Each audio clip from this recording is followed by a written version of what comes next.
All right, we are live. So, good evening, ladies and gentlemen. Welcome to This Weekend Loaded.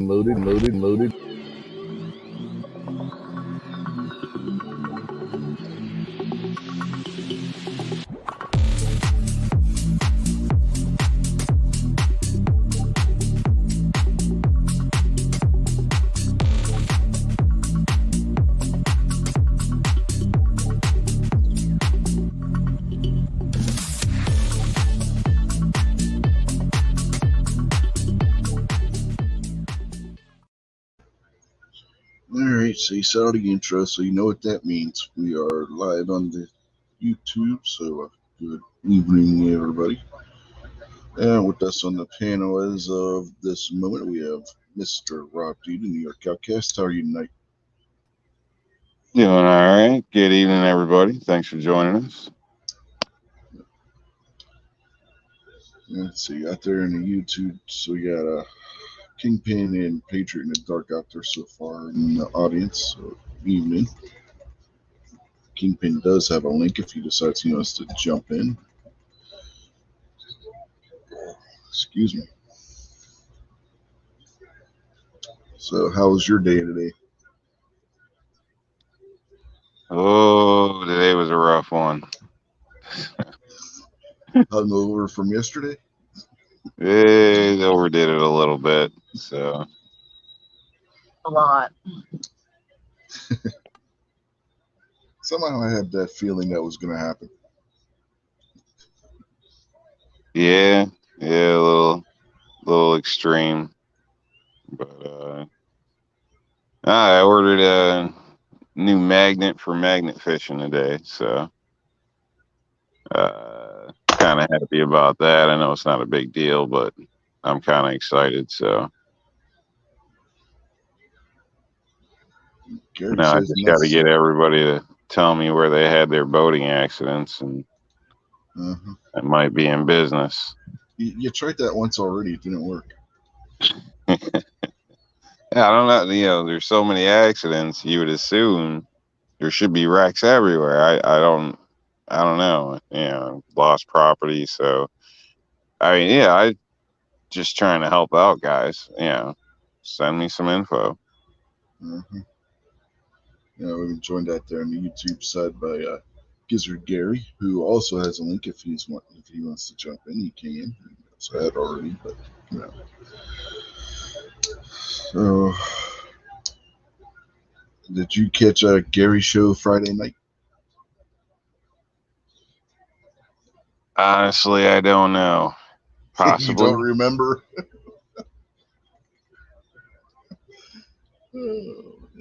So you don't remember what Obnoxious got then? I remember Obnoxious being on Gary's and having M&P metal Gorn. Yeah, you got the M&P metal. Yeah. I didn't get to catch the whole show there, so I did see part of it, but nothing new. That guy's just made a thing out of making me jealous, I guess.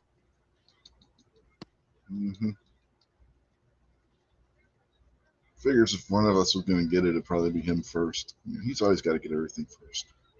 He doesn't give anybody else a chance. Well, him and Jason, I should say. Jason's always getting all the Berettas and 1911s. Yeah, I'd like to get one, but honestly, the price has me holding off a little bit. So it's a bit more than the average one. So not that it's ridiculous or anything, but it's I don't know. It's a chunk of change. Yeah, you're going to pay more for a metal frame gun. It doesn't matter what one it is. It's just the way it works, Yeah. I was looking at Berettas a while ago now, and they were similar range around that time. But I looked at them years ago too. But I mean, I guess it's not not like I said, not ridiculous. of course, I'd like it to be cheaper, but they don't make them just for me. So, But one way to look at it, you buy it with the metal frame already, and if somebody were to make, and then look at what it would cost to take your M&P you already have, you already got paid what, between $450, $550, $600 for the polymer M&P. You take the frame off, put the new frame on. By the time you're done, you would have probably spent more or the same amount as what the metal cost, and your standard M&P isn't cut for an optic. The metal is already cut for an optic. So when it comes to that, in a way, you're saving money if you think about it in that terminology.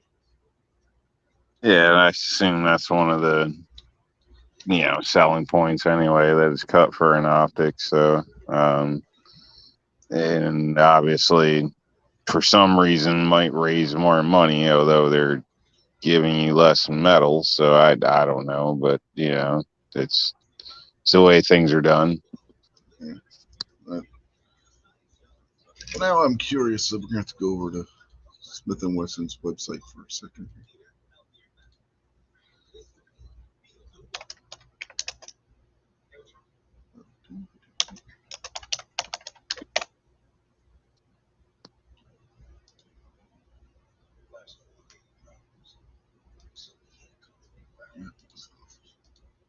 I love how it always asks you to join their community, even if you've already joined their community.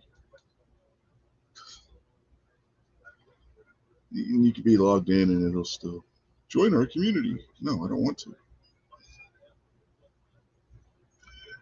Or wait, I already did. So it's kind of hard to do that a second time. Can I do that once? And it doesn't want to work. So it's going on this stupid site. There we go.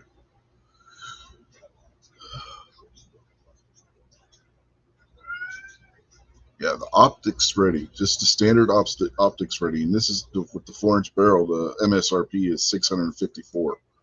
You add in a metal frame, that if somebody were to make a metal frame from it, you're looking at another $250, $300 if you go by what the ones for the Glocks and the SIGs cost.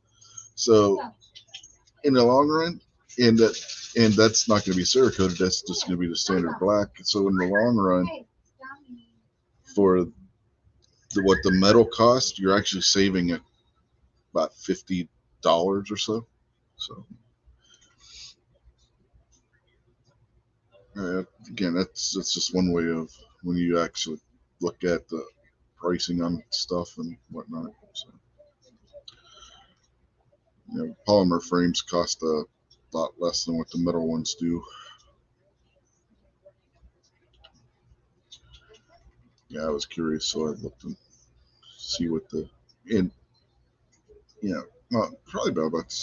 you'd be saving a little because you got to factor in having the pistol Cerakoted if you wanted to have it be the same paint scheme or whatever, and everything is what the metal is, and then having to get the aluminum frame if you could find one for the M&P anyway. I don't even know if anybody makes one, a replacement aluminum frame for the M&P like they do with the Glock and the SIGs. So,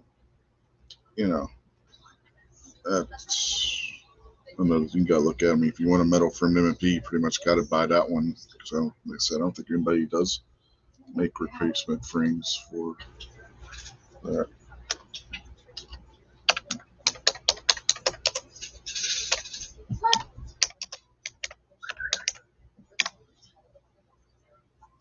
You got a typewriter over there? No, mechanical keyboard. I'm just messing with you. Now, mechanical keyboards make noise like typewriters because of the way they're made. It's not like a little plastic thing that registers. It's an actual button that you push and it clicks.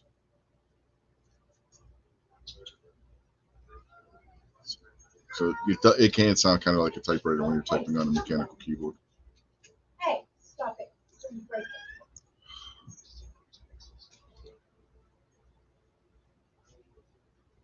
Let's see who's else out there. We got Fence Dad jumped in out there.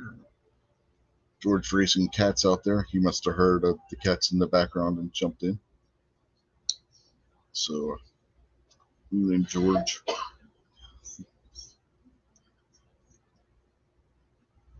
So, yeah. Yep, Krabby Got's out there in the chat now. Yeah, and also sent him the link if he wants to jump in, he can. If I had the money, I'd get one of those Smith & Wesson medals. I like the looks of it. I haven't seen one in the wild around here. Have you seen one? Even seen one in a store or anything? No, I haven't really looked yet, but I haven't seen one. But yeah, I'd like, obviously like to get my hands on one. For one, I think it looks cool. For two, I think the weight, I'd be interested after shooting, the polymer frame for so long.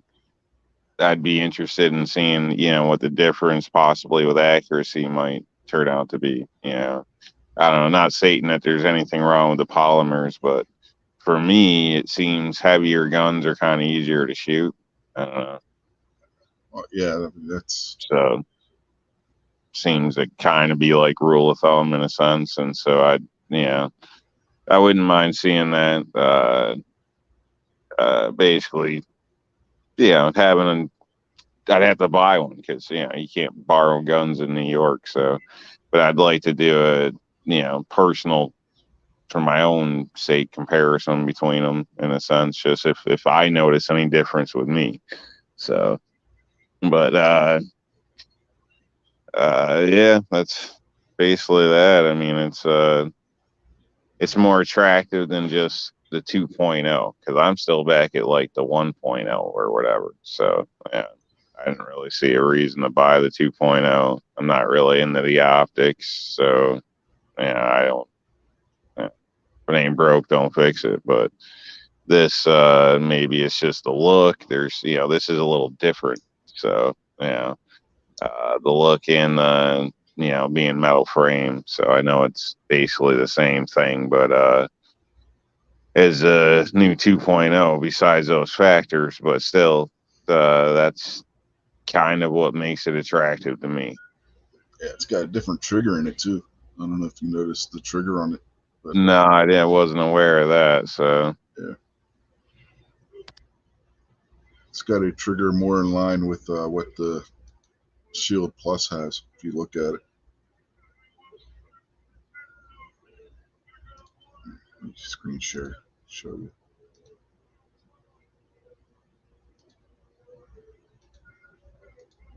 Yeah, see, it's got more of the Shield Plus style trigger on it instead of being that hinge trigger like what the M&P normally has. yeah. I don't know. I mean, I don't really like the looks of that, but I guess it doesn't really matter too much on the looks, unless it gets so far bad it looks like a Glock or something. But I'd be interested in to see the feel of it, I guess. So. It feels similar to the Shield Plus. I don't know if you've handled any of the Shield Plus at the local store, but I don't think so. Same. Like I said, I haven't seen one of these in person yet either, so but I still want one. It's cool looking. And I like how it kept the M&P style, back strap, so that isn't just like the back of the pistol, but it also comes around the side, so it actually makes it a little bit wider too when you change the back straps on it.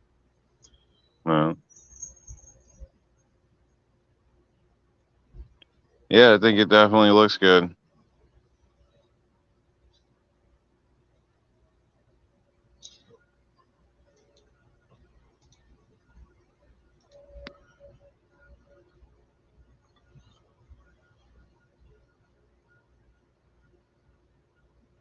How much are it? The MSRP is $8.99 on it, Kingpin.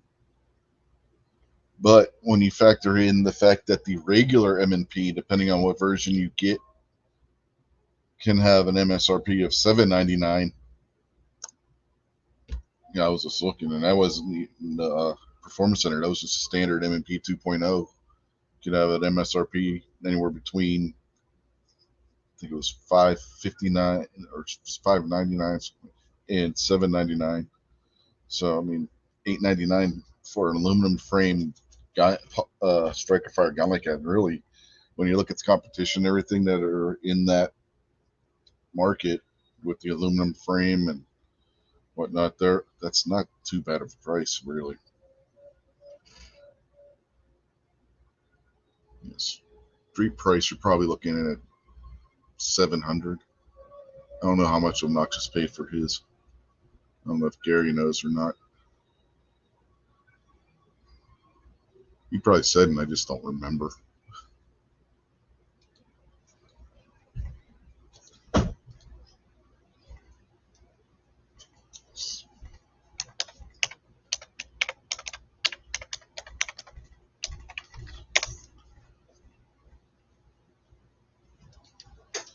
Yeah. If there were only another company that we could compare, who could we compare price to?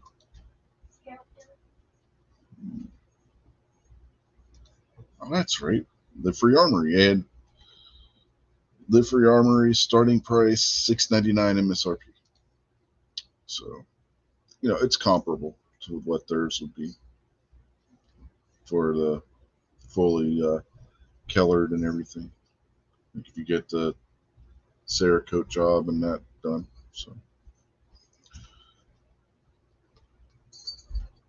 it's not bad. Not a bad price. It really isn't.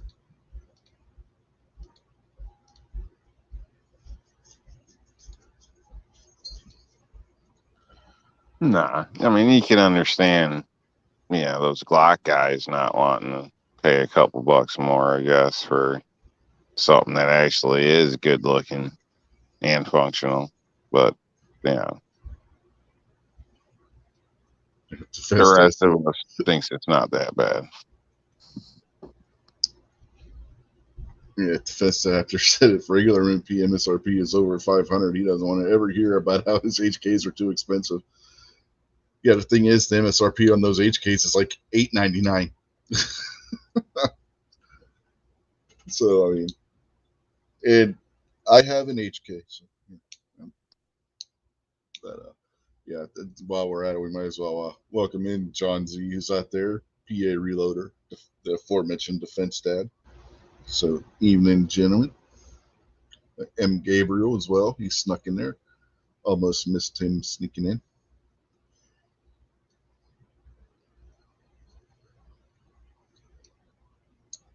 And Defense Dad said he passed his range safety officer class today. Congratulations on that. Yeah, congratulations. Now you get to put up with people more so than you already do. I mean, he's already in sales. Now he wants to go and be a range safety officer too. Man, that guy is a glutton for punishment. That makes sense. He wants to do that event thing, and the more the better and stuff like that. But other than that, I don't know. You're probably just paying to be the guy that everybody hates. So, congratulations, bud. Now, Kingpin is underpricing the high points. I've yet to see $100 high point. Heck, last time I saw a high point in a store, it had a $200 price tag on it. Believe it or not. Is it Joe Biden at work there? Yeah, I know, Defense Dad. I was being a smartass. And Rob completely missed the joke that was there, too. So I know you did it for Thunder on the Prairie, but still, the whole glutton for punishment, working in sales and then being a range safety officer. It was just a layup, and I took the shot.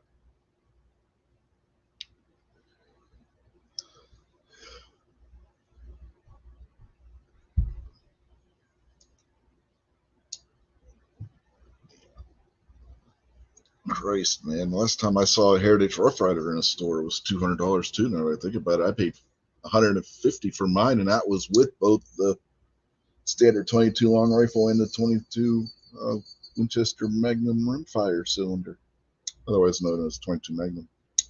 Yep, there's Snob. Snob's got a link too, but he hardly ever jumps on.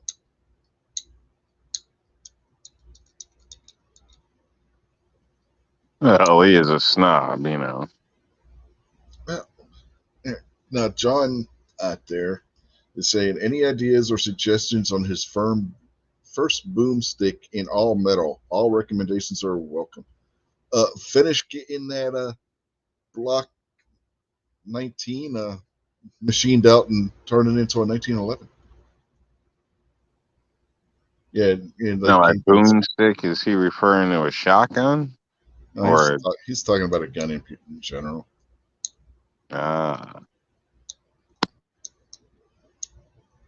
So, yeah, the budget is. John says to tell you that hi and that he's sorry you're still in New York. Thanks. Hi back. Yeah, but John, like Kingpin said, it depends on what your budget is. Yeah, within reason can mean different things to different people, John. Within reason. Yeah, and is it something that he wants to be able to carry with him, like daily? Is that legal in the state? All that crap. He's in Missouri, so he can carry without a permit now. So yeah, so I mean, because then obviously that might lead into a handgun because it's more acceptable to carry a handgun than a rifle and throughout the grocery store. But yeah, I mean there are budget options, and then they get expensive. Like you get a Smith & Wesson J-frame revolver, they can be on the cheaper side of things, like a 642 or something along those lines. I mean, they're around between 400 and 500 usually. So, I mean, they're fairly cheap. I mean, and they're all metal frame. They're aluminum and stainless steel combination frame. Now they're going to recoil like hell, even at the 38 special. Did he throw a price out there? Yeah, like a price range? He just said budget. So, I mean, Christ, a budget gun, you're going to be better off polymer, to be perfectly honest with you. But there ain't very many budget all metal outside of a revolver.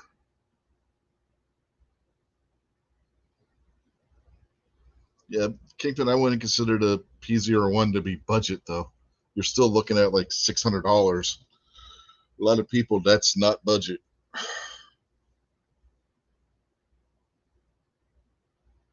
Yeah, so that's why I went with the J-frame revolver. You get 5 shots, 38 special out of a J-frame revolver.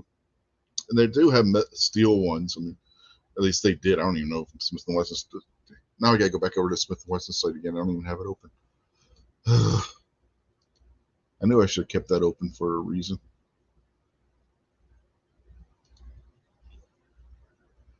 Let's see. Do they have a steel J-frame anymore? I honestly don't know. Model 60 J-frame, but you're not going to get one of those cheap. The Performance Center 642 MSRP starts at $568, so that's not bad.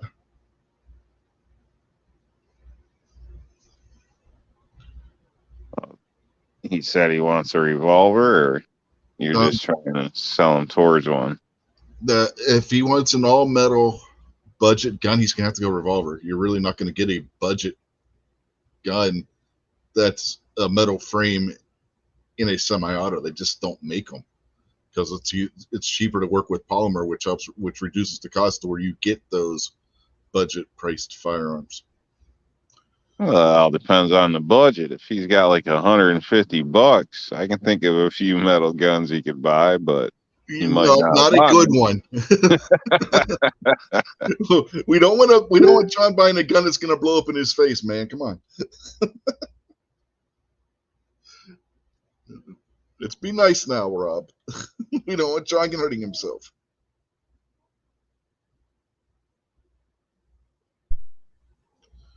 Yeah, I mean, it's Well, would you 642. consider some of the used or trade-ins too? Like, sometimes you can find good deals at pawn shops, not in my state, but it seems to be everywhere else. But other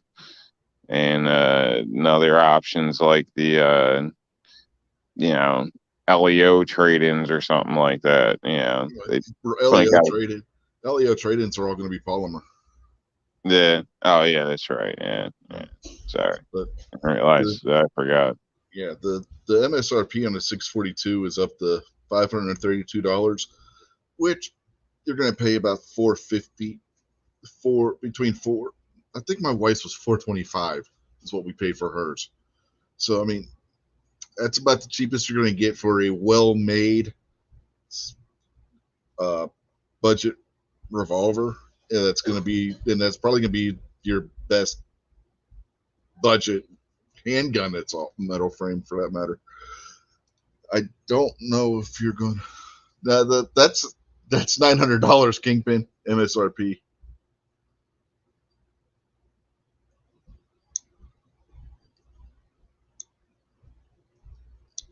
Yeah, I mean it's.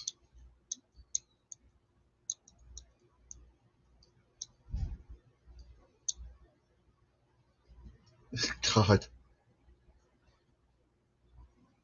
John G. gun bracket. Man, I am not doing the work that's going to take to try and figure out all these budget guns to do a god dang bracket. I mean, like I said, Especially for a polymerist, yeah, you got Gerson 1911, but I don't know if those are even at that price anymore. That Defense Stat said. I'd have to look.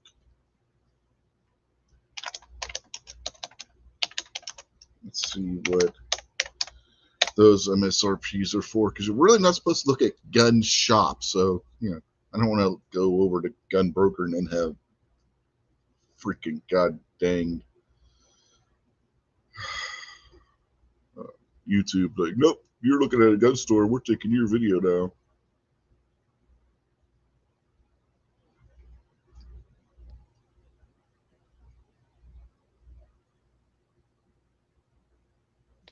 they've been nailing Rick lately.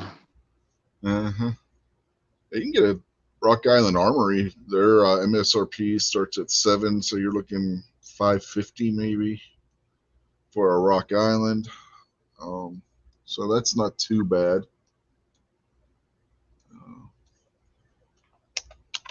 Now we'll go over to EAA and check out the Gersons. The Gersons are really nice. They are. I got a video with the EAA, in fact. But yeah, so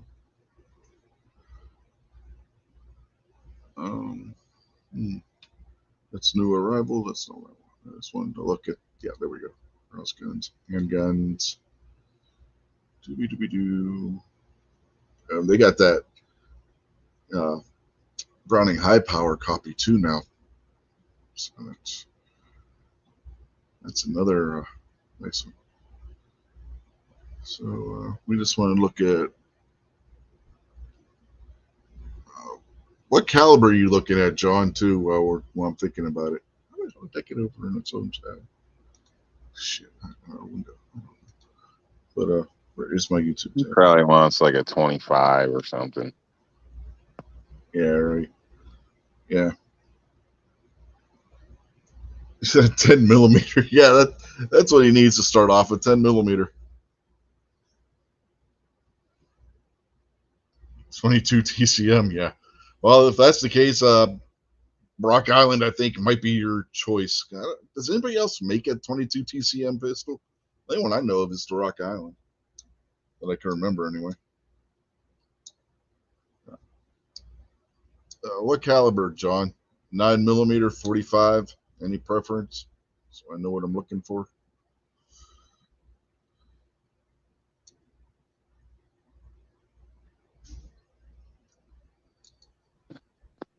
John seems like a 40 guy to me. I don't know why.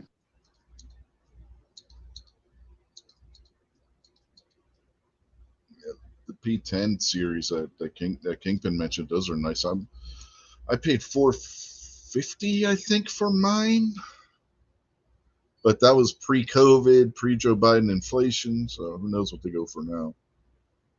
But it came with night sights, and it's threaded barrel and everything.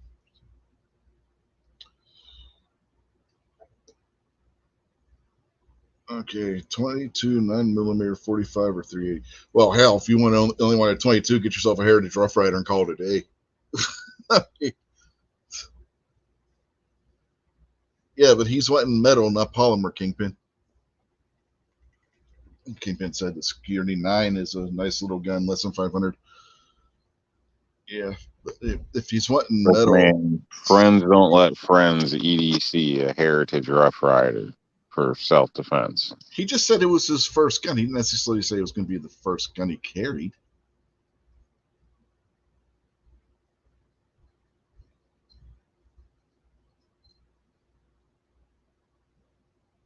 Yeah, that's about what the Barkeep is. Cute.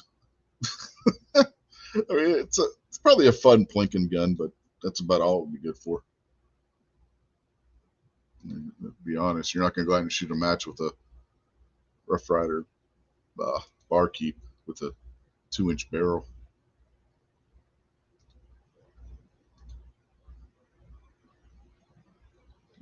That's not what I wanted.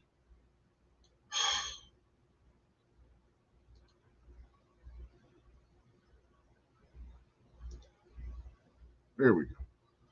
Now my browser's working properly. So let's go back over to the Gerson page. Let's see how much is the base model of their 563 for the Gerson high power copy. Yeah, I want one. Sign me up for that.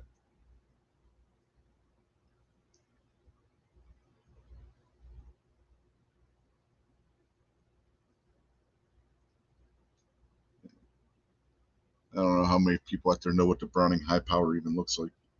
So I will screen share this gun. And yes, it is an all metal frame. Right there. The Gerson MCP35. That is an all metal frame copy of the Browning high power. And MSRP 563. You're looking just under 500, probably street price. And it's got 15+1 capacity, 9mm. Wouldn't be a bad first handgun. I think you should say store price. Street price kind of gives a bad implication. Yeah. We're not talking narcotics, Rob. Get your head out together. I know you live in that kind of neighborhood, but not everybody Well, does. as soon as you say street price, I start thinking of G23 and then the empty parking lot with the trunk full of guns. You know what I mean? It's just yeah. But yeah, I mean this could make a good starter gun.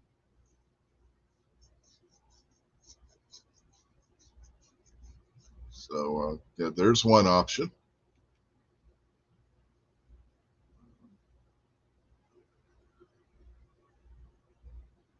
And you got the Regard, which is their version of the Beretta 92, which is also a nice firearm.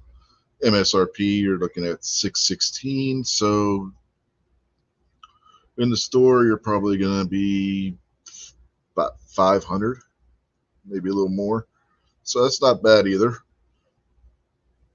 So for them grips, you get a discount for missing 10% or what? No, there's actually plastic insert in there, so it gives a window so that you can see how many rounds are left physically. But you can replace that with Beretta grips.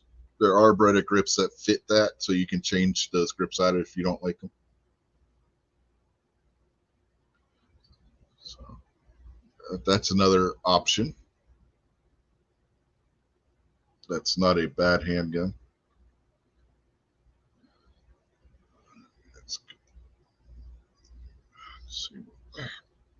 That's the Gen 4. Let's see if the Gen 3 is any cheaper. Nope, yeah, about the same. So, now you can get your feet wet. If you end up liking that, you can save up and get yourself an actual Beretta.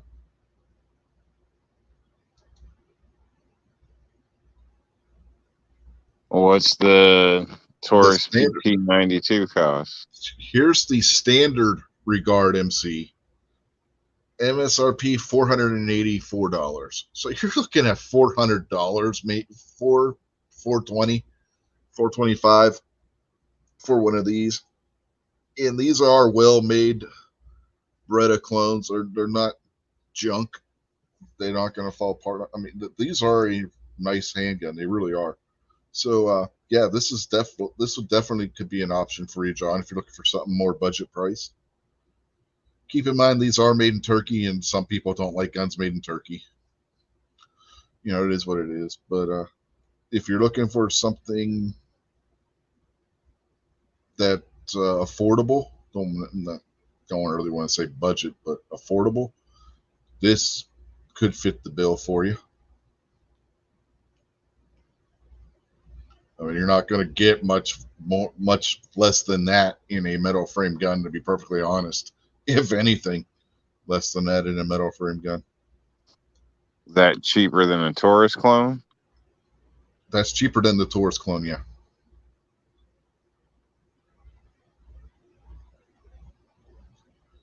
At least last time I looked at them, it was.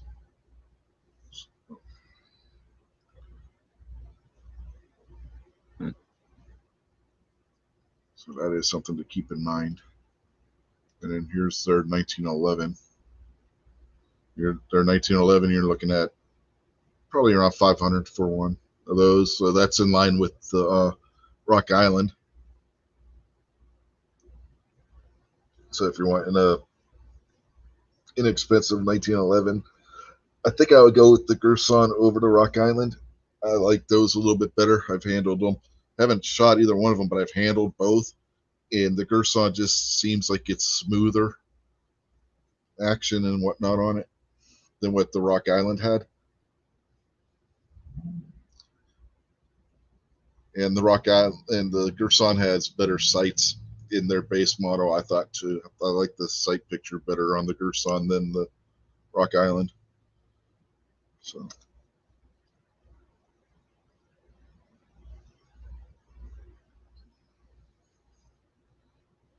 that's a few of the budget or affordable, however you want to phrase it, type guns that are out there that are a couple of metal frame.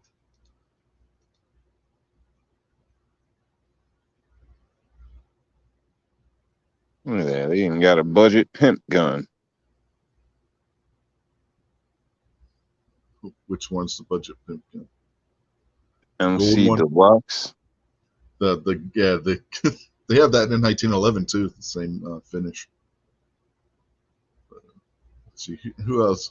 See if anybody else has joined while I was doing all that, because I didn't have my chat open. Ozzy's out there, so evening, Ozzy. Got scroll work on it. How much is that Deluxe? How much is the Deluxe? I'm not ever on that page right now. Give me a minute. I'm looking, CNC designs and arms is out there. It's still up. Yeah, I know it's still up, but I'm not. I got the StreamYard tab open right now because I was saying. I get you. Yeah. What site is that? That is EAA. Just search EAA, and it'll probably be like the second or third thing that comes up. Or I could just put the link out there directly. I mean, yeah, I could do that. So, yeah, just throw the EAA's link up. So there's their link. You can't buy direct from them, but this will give you an idea of what they have for sale and what their MSRP and everything is. So you wanted to know the MSRP on this one.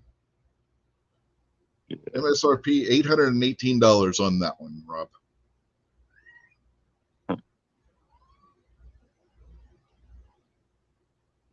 That one comes with a leather carry case, and that's a nice leather carry case, by the way.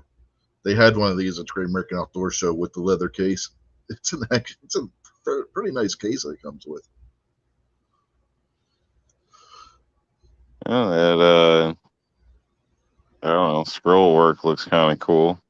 Yeah, their screw work is really nice. Like all the way up on the front sight blade. I mean, one that really looked good in person. If they got, I don't know if they got it on the site. Let me see. Yes, they do. This right here. This thing was gorgeous, and they had the faux ivory grip on it that felt like you had like real ivory. This thing was gorgeous, man. The bluing on that is beautiful, and the price tag reflects it. $1,170 MSRP on this one. This one says finishes black chrome, but it looks more like blue, deep blue than it does a black chrome. If this is still like the one I saw at the outdoor show, but might not be the exact same one. But I think they had the price tag on that at the show because EAA was working with a local FFL at the show, and they had a price tag on it of $1,100 out the door. If I'd have had $1,100, they would have shipped it to an FFL in your area too if you weren't from the Pennsylvania. So if I'd have had the money at the time, I would have bought one. It was beautiful, and the action on that thing was so smooth. It was like butter.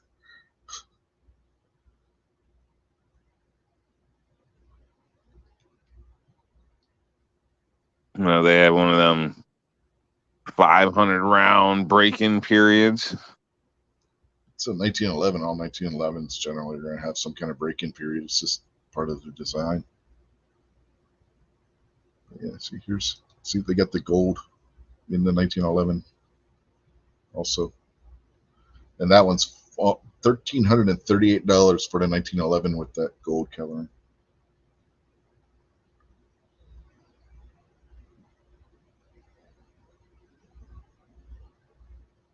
I told them at the show they should make the little inset into the grip gold to match the coloration on the gun itself. What do you think?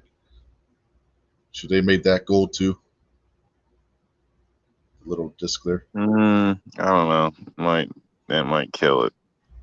I seen a gun recently. It's somebody's post or something. There was a bunch of color, and then I think it was red, and they just did that circle thing on the grip, and I just it was just too much. I almost said something, but I was like, "Oh, don't be a dick," Doesn't really matter. It's just my opinion, but I don't know. The white throws it off, but I wouldn't necessarily say gold because. Well, that's a metal. That's a little metal disc that's inserted. Yeah, there is, such thing as too much. Yeah, maybe like just the G be gold. Yeah, that's what I mean, it's just like the G and then like around the edge, not the whole thing. I think you're pushing it. No, you do the border, of the circle and the G in gold. Pick one or the other. Don't get pushy. No, you got to have both because the circle, just the outline there wouldn't be all that much. It would just offset it just a little bit to where it just like pops a little more with that gray G10 background. Okay that you're wrong. No, you're the one that's wrong.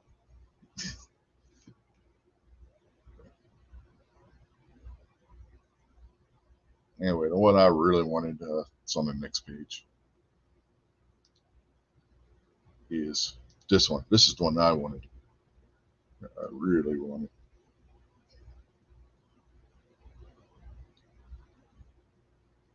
$984 MSRP on this one. But this is an actual match gun out of the box. Why do you want it? Because it was nice. I mean, the thing. I don't shoot match, but there was just something about that gun where I wanted one. The feel of it in the hand and whatnot just felt really good. It felt like an extension of your arm. You know what I mean? It felt really good in the hand.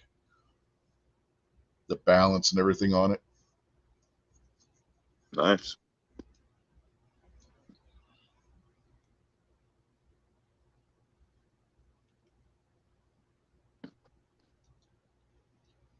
So you take that one over the one black one with the scroll work on it? For a work gun, definitely. You know, something that you're actually going to be out there shooting a lot. Yeah, I would definitely take the Noel over the Lux.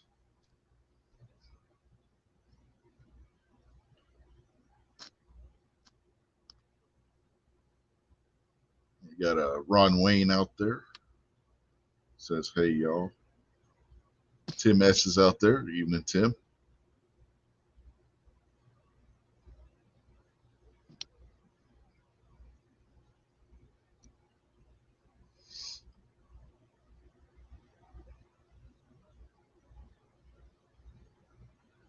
Yeah, the Kingpin said, go to your local gun shop and the right one will find you.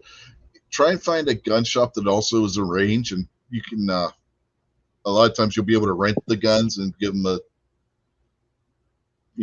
basically like a test drive like you would a car and figure out what works for you. But, you know, like I said, your options are going to be limited if you're wanting a affordable all metal frame gun, and these are like the best options, the ones that I was showing you in that situation. I mean, and then there is the Live Free Armory, like a couple of guys were saying, so we can go over and check out them too while we're at it. So go over here. I'm pretty sure his shop has a range or something. I think he was Not saying all do about that. Yeah. Yeah, no. Yeah. It's because none of them around here do. So, and that's kind of a cool, close that one. Cool thing. Definitely try before you buy type deal. Yeah. Yeah, if you can try it before you buy, that's your best option. That way you know how the gun performs with in your hand and everything. But here's what Live Free Armory has, and we can go over here to firearms and scroll down to the amp, which is going to be a 9mm only, and they start at $699.99. So I'm not sure. I haven't seen one of these in the store, so I don't know how much they're going to cost you in the store. Snob, if he's still out there, would be the one to give you a better idea on what the pricing on these are. He's got one. I think Gary, I don't know, does Gary have one? I don't remember. Obnoxious ain't out there, so you can't ask him. Obnoxious, I think, has one of everything in their line.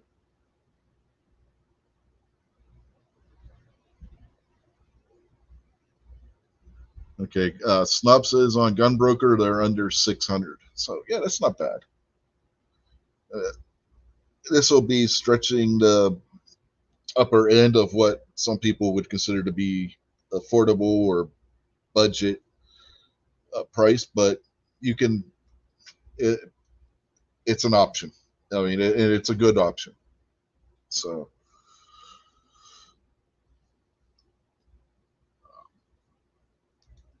It's going to be at the higher end, like I said, of that scale.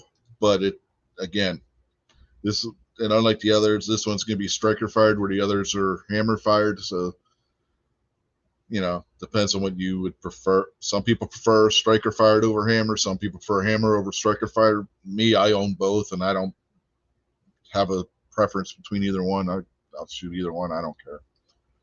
But personally, I like the black better. I'm not into the baby poo killers on my guns, but some people are. I'm not.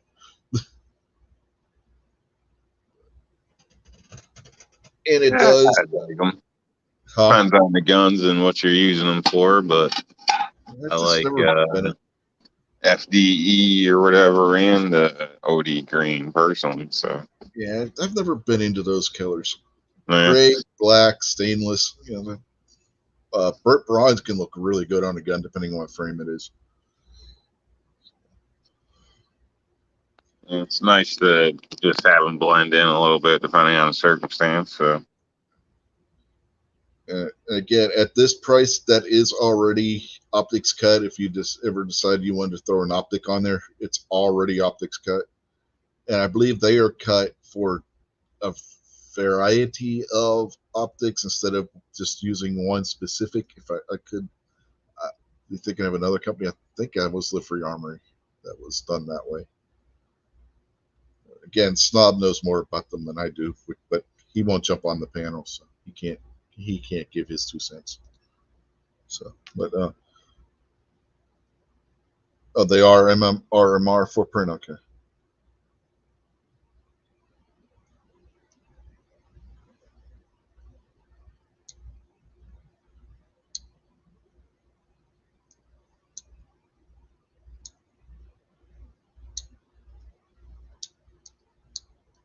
Defense Stat says also in the 22 long rifle, you can go with a Mark IV or a Buck Mark. Yeah, you can find them for not that much. Snob says they will fit RMR, Swamp Fox, Holosun, and a few others. So yeah, I mean, you're gonna have options if you do decide to get one of these and put an optic on it. If you decide to go that route, so this might be the most budget-friendly way of getting a firearm that'll take an optic. To be perfectly honest, other than maybe a Taurus, but then the Taurus would be polymer, and he doesn't want polymer, so.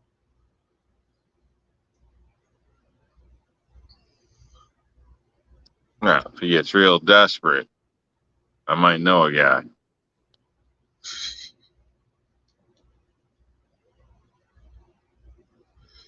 Yeah, but he's not in New York anymore. He'd have to drive all the way up from Missouri.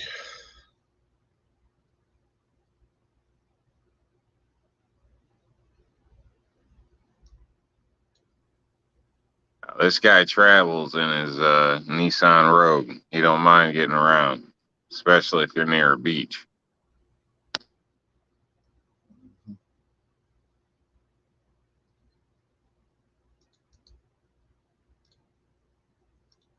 Here's the link to this one, John, if you want it.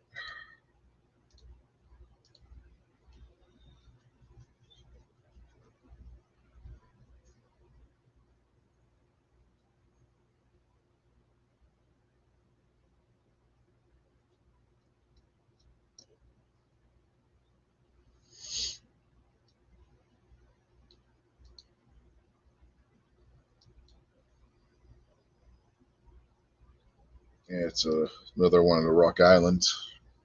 The one that's Snob said the STK. What's the MSRP on these ones? Of course, our Rock Island's not going to tell you what the MSRP is, it looks like.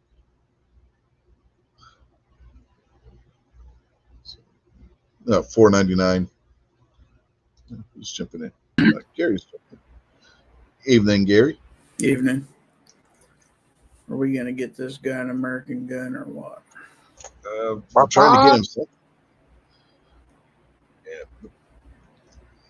Between the Live Free Armory and this one, the STK, I think I would just go with the Live Free Armory, to be honest with you. Have you watched the videos on the company? Which company? On Live Free Armory. Yeah. You talk about the manufacturing that they do right here in the United States of America, and the research and the engineering that they put behind their products and the way they back their products. I think everybody deserves to at least check them out, because I still think they should have put out the one in that polymer red, that red polymer one. That would, I still say, like I said it Friday night, and I'll say it again. That would have went over well with firefighters. They could have sold a bunch of those to firefighters. Yeah, that was fire engine red. They'll do a special Cerakote job on them if you want to pay a little extra. But these things are good to go, man.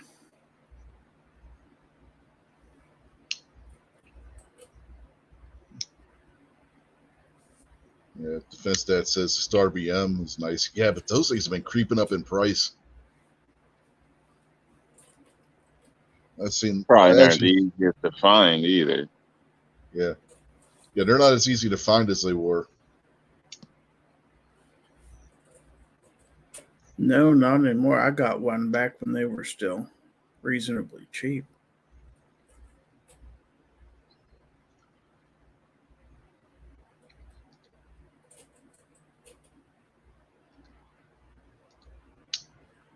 The only bad thing about them is good luck finding mags. Mm-hmm.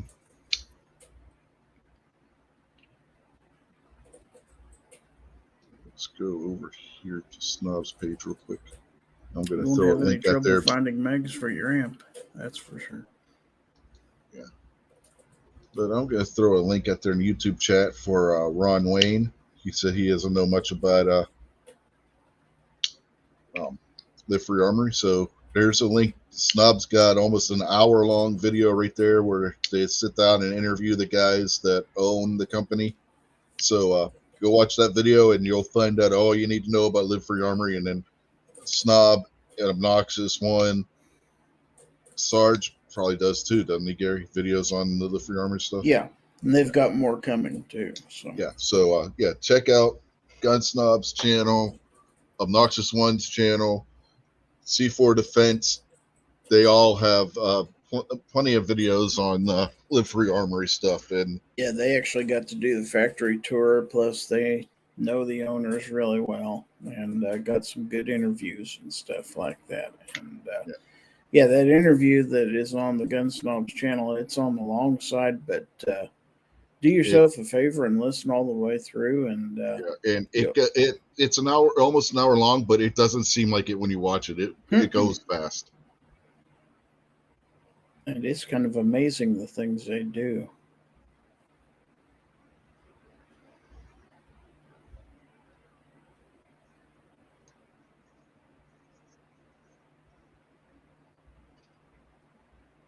Bernie's out there. Evening, Bernie.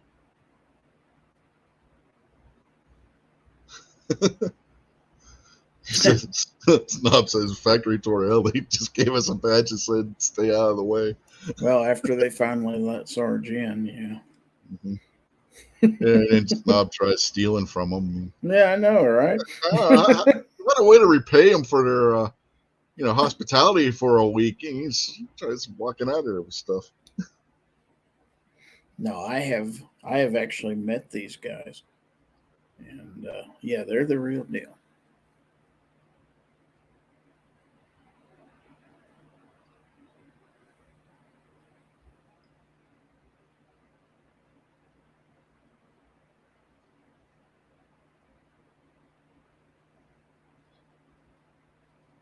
I'm trying to think if there's anything else that would apply. I mean,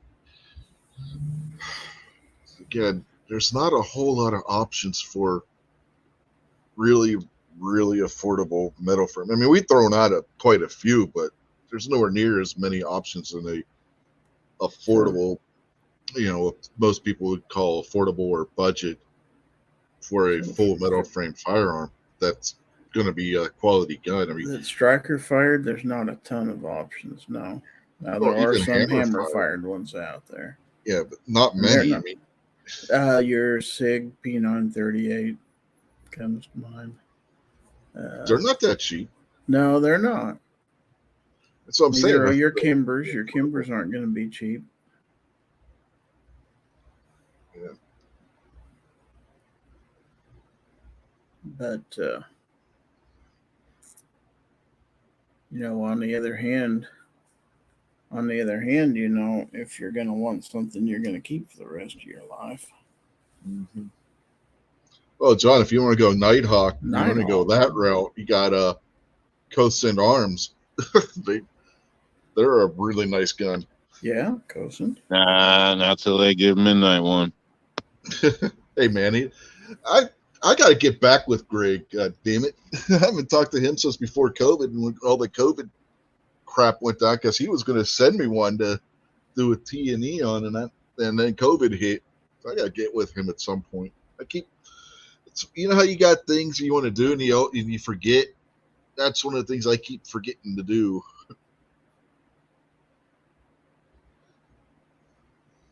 But we can look at their site too. What the hell? I mean, it's not going to be in John's budget, but Well, he's down in Missouri where living is good. So but these are nice guns. if he don't spend all his money at Lambert's, he'll have gun money here shortly. Oh, hell, he's already been there 5 times, I'm sure. I mean, the way he was talking last week, and he was ready to go back again that day. Have you ever been to Lambert's? No, I've never been. I've never been to Missouri. So. If you ever have a chance to go, you'll want to go back too. You got double stack. I'm yeah, sorry. Cosen's not a bad option. You want to go hammer fired? No, I mean, if for the money, what you get from them would cost you 2-3 times if you were going Wilson Combat or Nighthawk.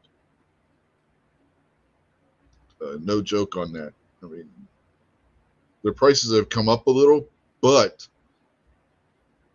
this is optics cut and everything. Something like this from Nighthawk or Wilson Combat, change that 2 to a 4. That's no joke. That thing costs more than my damn car. What's going on here? We don't all drive 65 Chevys, man. We don't all drive 99 Honda Civics, Rob.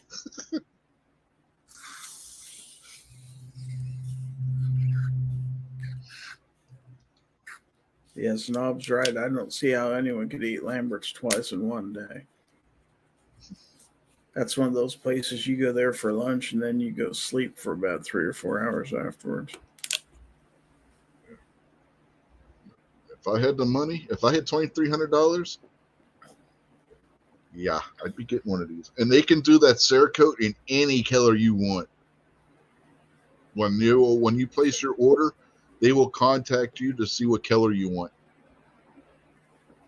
So why are you going for a double stack? Because it's a double stack.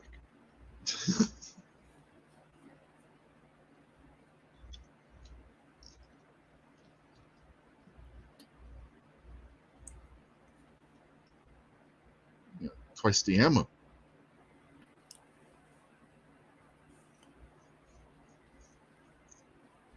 Check out that compact. Yeah, That I was officer going over. model. Oh, that's a double stack too. Right there. But this one you can get this one in 10 millimeter. Ooh.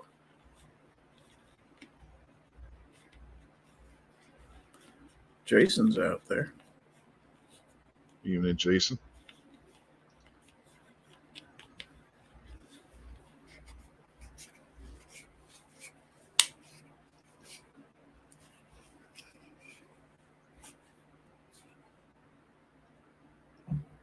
Is this the one you were talking about, the compact one?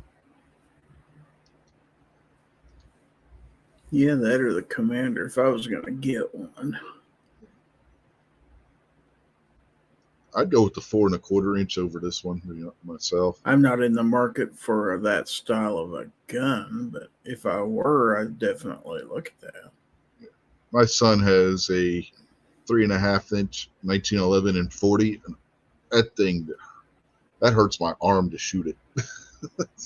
That's the only 40 that we have in the house that hurts to shoot.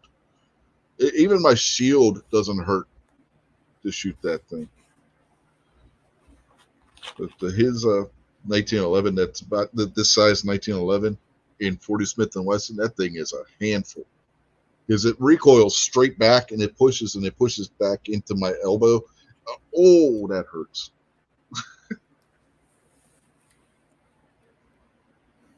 But yeah, I think I'd probably go with the second one on the left there. This one here. But yeah, John definitely needs to get into a range somewhere where he can rent 2 or 3 different pistols and shoot some. Yeah. I've been wanting one of these since we went to the outdoor show in 2020. These are just Beautiful guns. Oh yeah.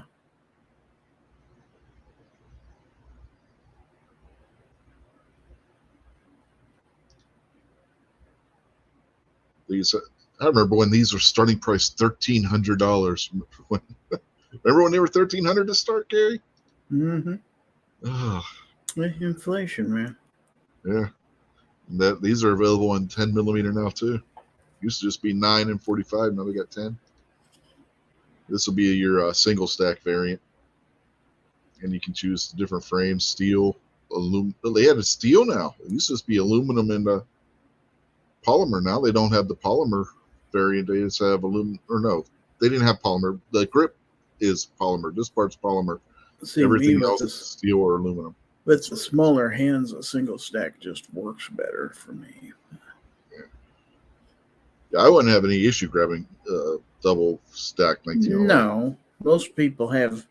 Let's be real. Most people have much larger hands than I do. But hey, I was born with what I was born with. So. But you got different size grips and everything. They can do a different grip. You can go with a compact grip, which would be a little bit small, a little bit shorter. Now, Kingpin's not wrong. SIG does make several all metal.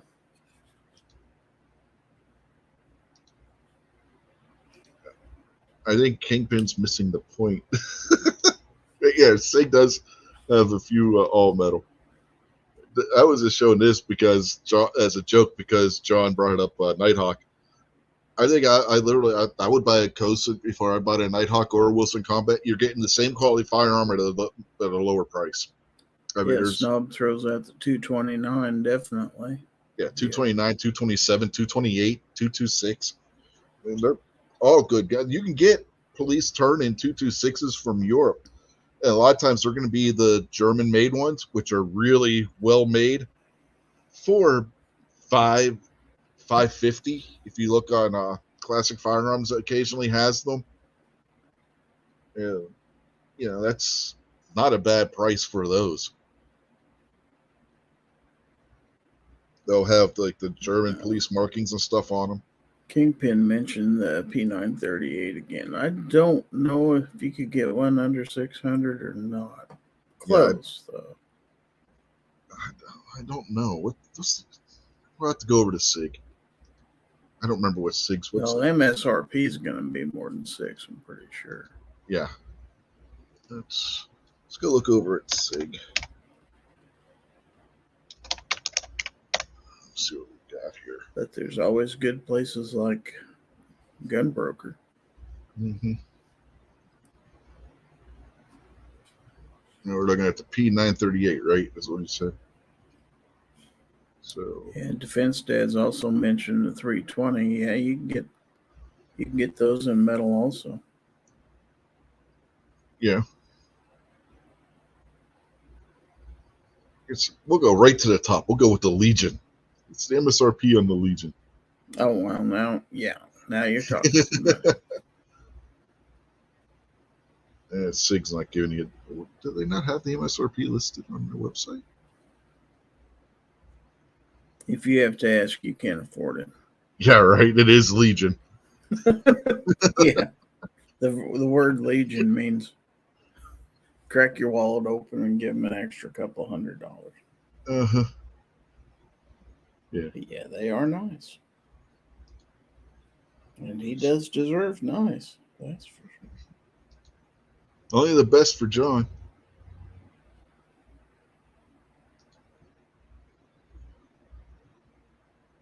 They don't have the MSRP on the standard model either. Mm-mm.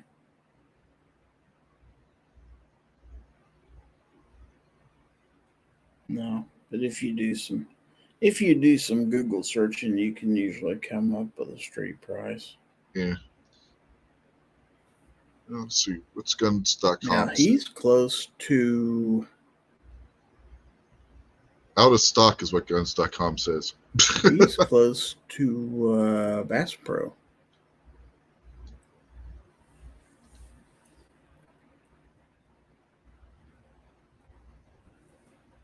Let me look on Bass Pro shops and see. Of course, there you're going to be paying Almost Pretty 700. They're almost 700 for the 980, 938. You got one for $698 and another one at $680. So you're talking almost $700 for those. The one at $679.99, you might as well say $680 at that point. You're only a penny off. By the time you pay shipping and transfer fee and everything, you're going to be over 800. I mean, over 700. That's used, and they're wanting $679.99 for it. So, yeah, the new they want basically 700. So, yeah.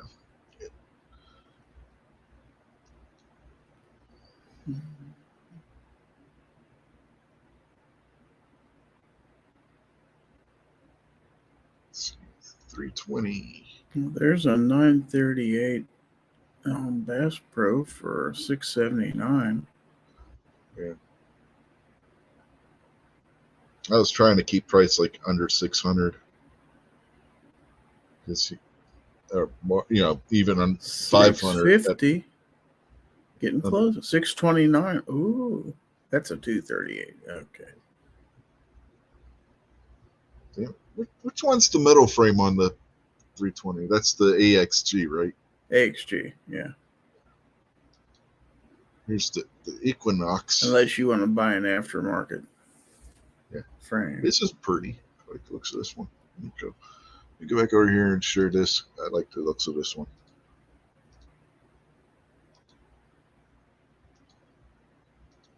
That's pretty.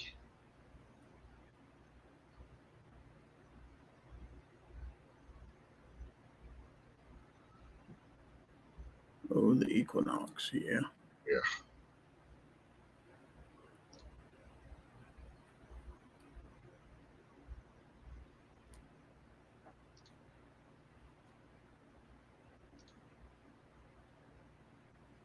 So who had the Equinox first, Beretta or Sig?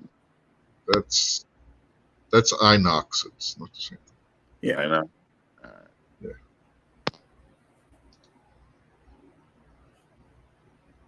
Those aren't cheap either. No, I guarantee that's not cheap.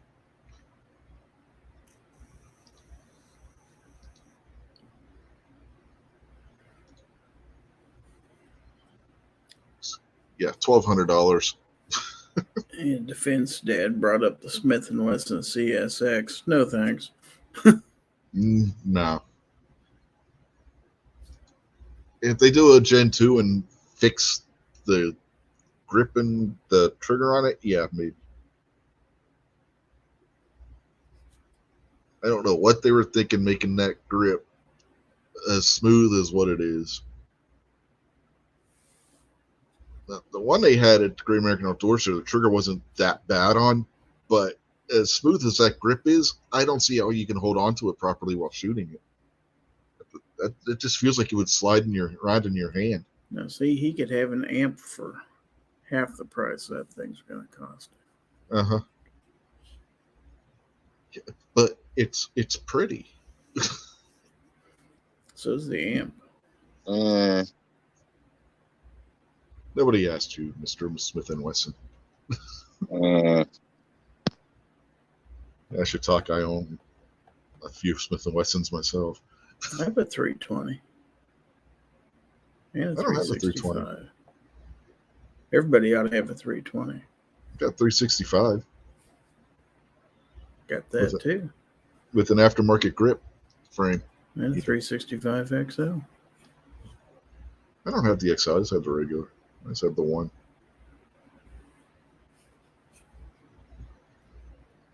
Whichever one I'm in the mood for.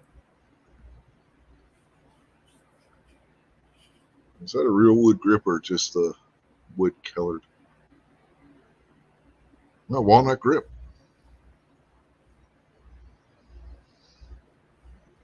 That might be the one I would go with. I like the looks of it. I always like the looks of the Sig wood grips.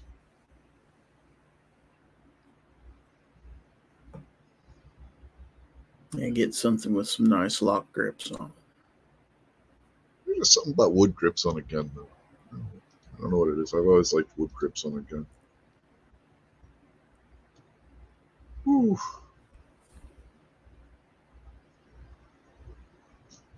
If I'm spending that kind of money, I'm just getting the goddamn Cosin. Jeez. Not bad. Just save your nickels and dimes. Uh-huh.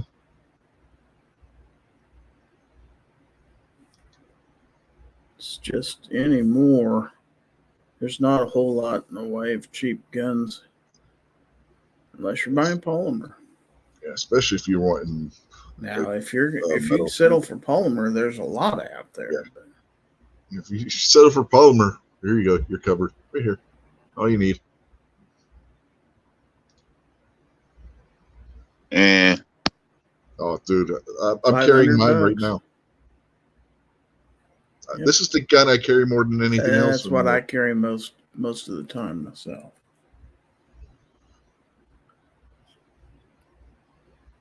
Kingpin says no. You got to shoot one, man. They shoot like a dream. He don't like them.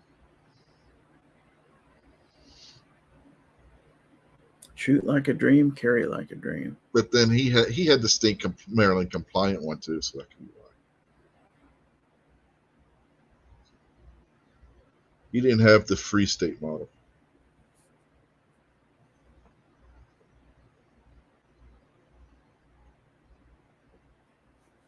John will need to just set up a day.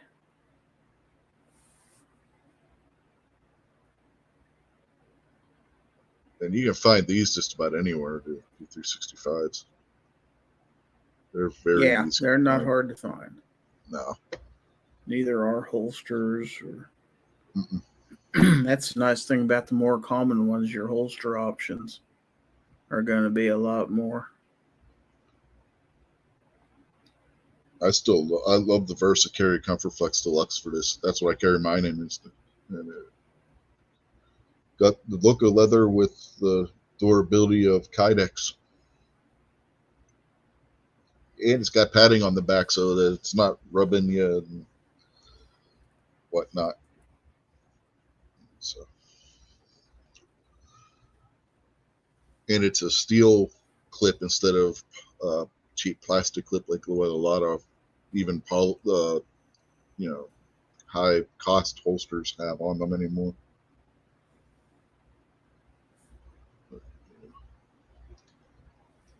Now, SIG I would pay money for is this one.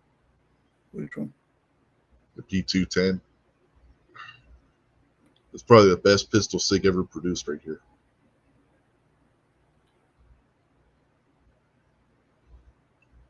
These were produced for the Swiss Army, and they were so accurate that they converted them into target. They started making them as a target pistol. The only thing they changed on it was the grip. For years, this was the premier target pistol, semi-automatic target shooting.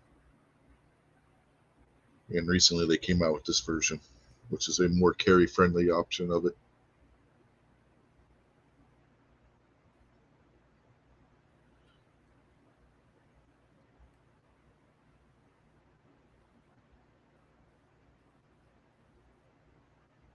These are beautiful guns.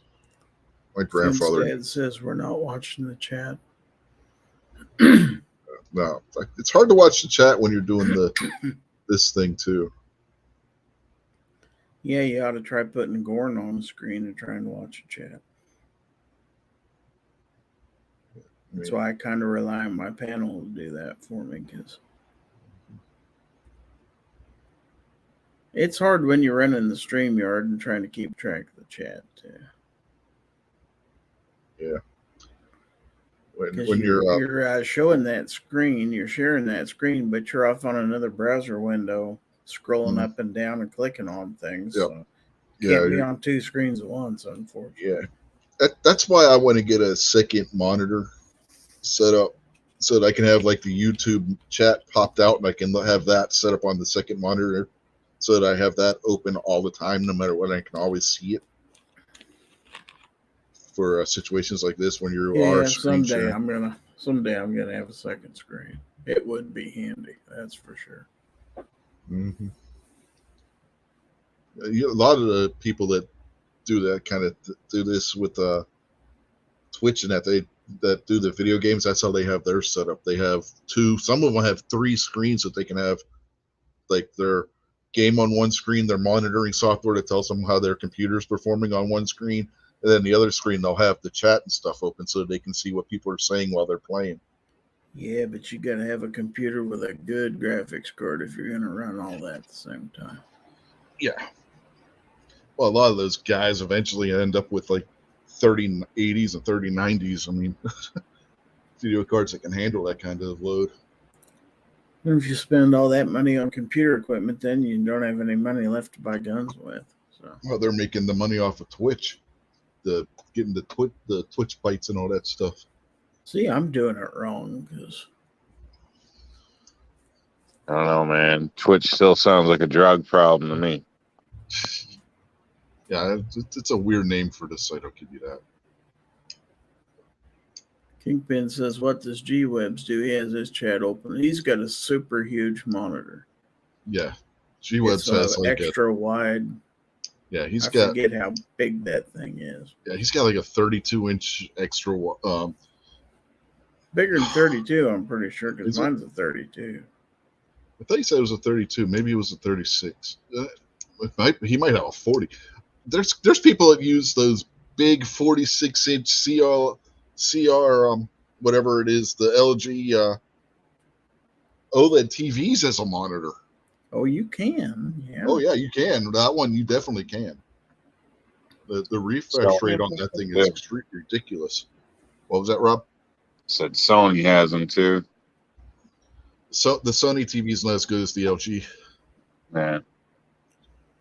The best two, if you're going OLED, are either going to be the Samsung or the LG.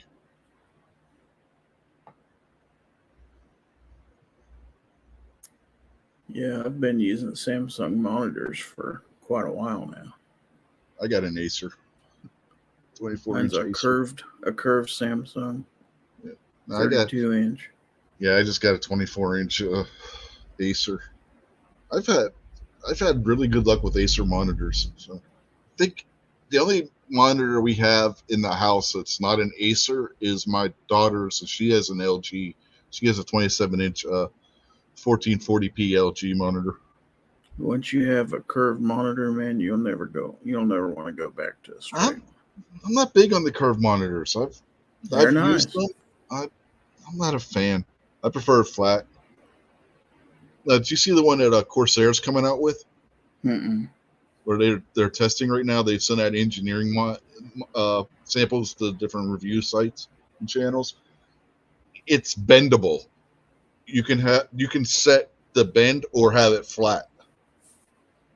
It's the screen actually is able to be bent to a certain. That's about like these foldable phones. I'm like, no, thank you.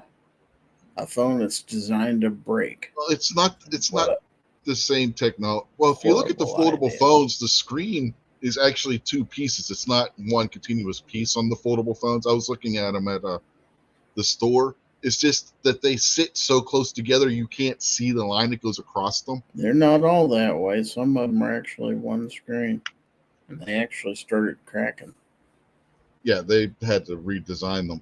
That was the newer ones. They fixed all that stuff. But the Corsair screen, you could I don't remember what the hell the measurements were on it. But it was like I think it was a 32-inch screen, and you could have it. There was like 3 different clicks that you can do with it. Start at flat, then you go 1 click and it curves a little bit, another click it curves a little bit more, then another click and it curves it basically to like what your standard curve in a curved monitor would be.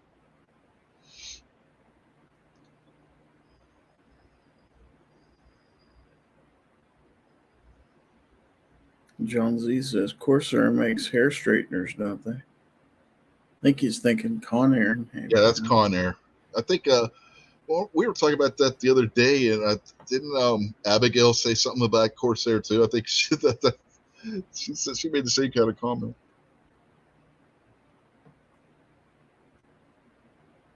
Yeah, Kingpin. For some reason, Kingpin has a thing against using a TV as a computer monitor. Yeah, I wouldn't use my TV as a computer monitor, and we got a 40-inch 4K TV. The reason why I wouldn't is the refresh rate on it. Once you go high refresh rate, you don't want to go back to 60 hertz. Yeah. Like mine's 165 hertz. I will not go back to 60 hertz refresh rate again. Especially if you're playing a game, you can tell the difference.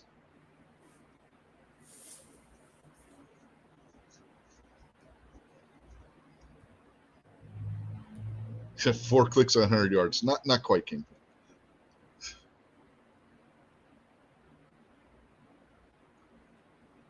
But yeah, I think we gave John some ideas.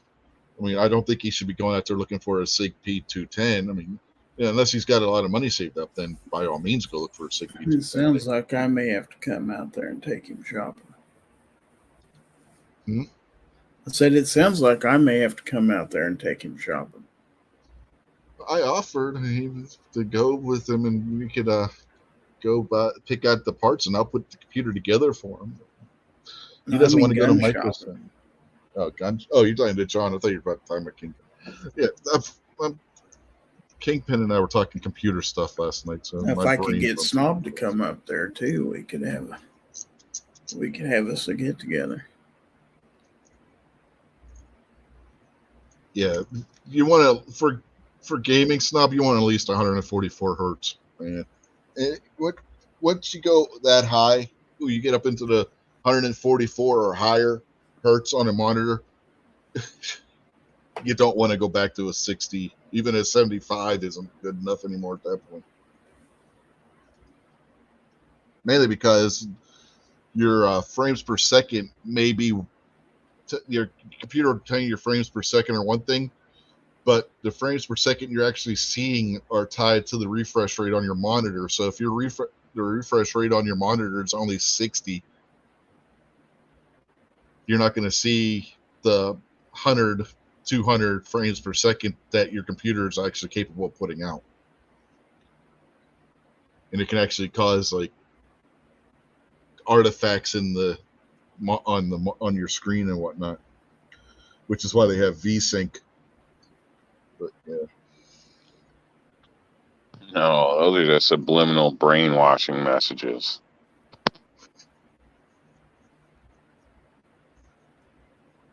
Now it's funny when you see your computers. You're running down a hallway and you run past the door, and all of a sudden the door's got a crack going down the middle of it because the refresh rate on your monitor can't keep up with what your computer's putting out. That's what they call screen tearing, by the way.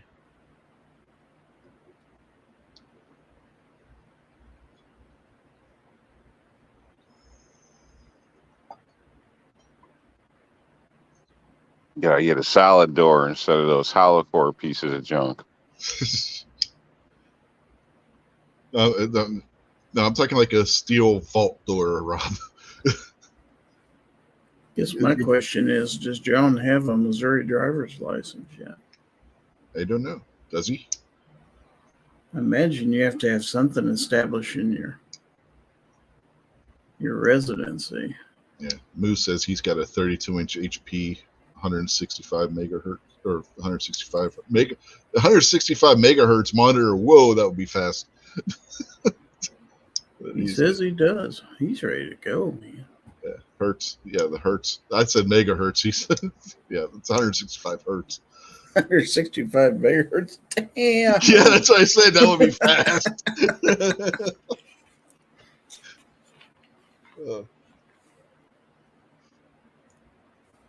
PN Woods is out there.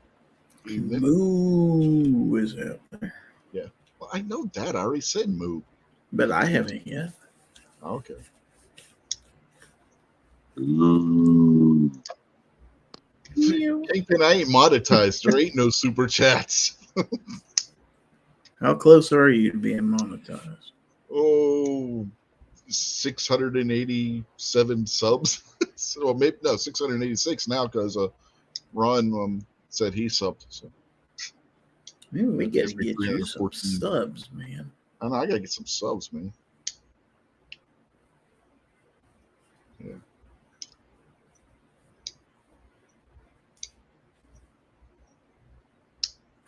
You need to start putting out some cat videos. You got enough cats around that house.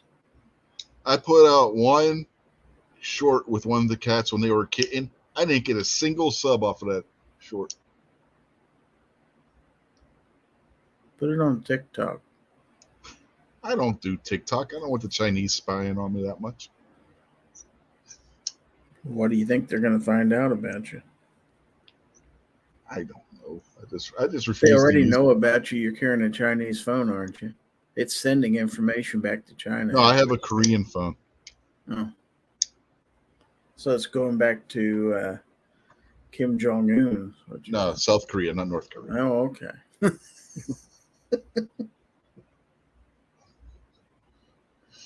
Yeah, if you got a North Korean phone, Yeah, North Korean phone. You're on 1K or 1G. Cheap. Yeah, you're on 1G if you got a North Korean phone. If you're lucky.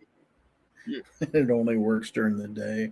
Yeah, you're on dial-up. You got a dial-up modem what's connected to your cell phone. Beep, beep, It's got a boop, beep, 12-hour boop. battery, but that's fine because that's all the longer the electricity's on for the towers there anyway. Mm-hmm. Yeah, I mean, it's pretty bad. North Korea is pretty bad. I mean, North Korea is the one country you can spot at night from a satellite simply because there's no lights on. When you look at that area section of Asia, everything else is all lit up. And no joke, there's websites you can go to which you can see satellite pictures of the world at night in various parts of the world. North Korea is completely black, except for one spot right around Pyongyang. The rest of the country, total blackout. There is no electricity anywhere in that country. The defense dad's talking about 30 or 40-year-old arcade games. Pinball, skee ball, air hockey. I want one of those little mini arcade setups that they have that you see like at Walmart and Best Buy and that, where it's got like the old video games on it, like the Teenage Mutant Ninja Turtles game and stuff. Those are cool. Oh yeah, you can get those. There's an actual arcade in Hagerstown, Maryland. It's not Dave & Buster's. It's an actual arcade, and it's got old school games in there as well as some new ones. They got like the old Ninja Turtles game, the one where you can have 4 people playing at one time and whatnot in it. Yeah, Snob's gonna go play games with his wife. Mm-hmm. He's calling it Fortnite. Mm-hmm. You should call it Fort Seconds. Is it anything like foreplay? Oh, that takes too long. Or not long. That doesn't last long enough. Fornication night, yeah. Yeah, I think that's what he's getting at. I'm pretty sure you'll still be live when he gets done.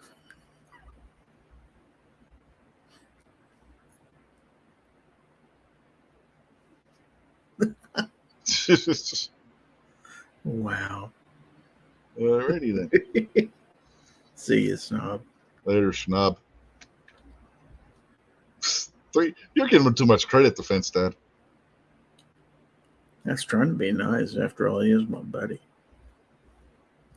No, sorry, go ahead, Rob. Nothing I should be saying anyway. No stones. No, now last night, if this show would have been last night and he came on towards the end of the show, he probably would have had no inhibitions about saying anything. Yeah, it'd probably be true. I can't believe you don't have any commercials for like R&L displays or anything like that on here. Hey, he's not as cool as you, Gary. Uh-huh. See, that's why you don't have all the subs, because you don't promote all the good American companies that make, quality American You know what? stands. Send me a that copy you of could your little proudly video, and I'll put it display on. your firearm. Made in the USA. Uh-huh. And the quickest shipping you ever saw. In fact, shoot, by the time you click buy on the website, it's already halfway to your house. That's how fast. Uh-huh. Yeah, it's pretty good. You'd swear he gets in that pickup and drives it halfway to your house and throws it in the post office. But you didn't see Scotsman's show, Rob. Alan B. Pro opened up the display live on air. Oh yeah. Yeah. Damn. Yeah, no, I didn't see that. That was tonight, or Yeah. That was at the beginning of the show. I have to go back check it out. I'm glad I didn't put any gags in there. Then Yeah, it would have been funny if it blew up in his face with shaving cream or something.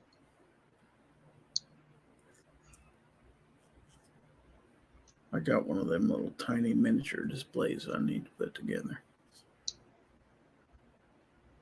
Now, Defense Dad wants to know if his Mantis system counts as a video game.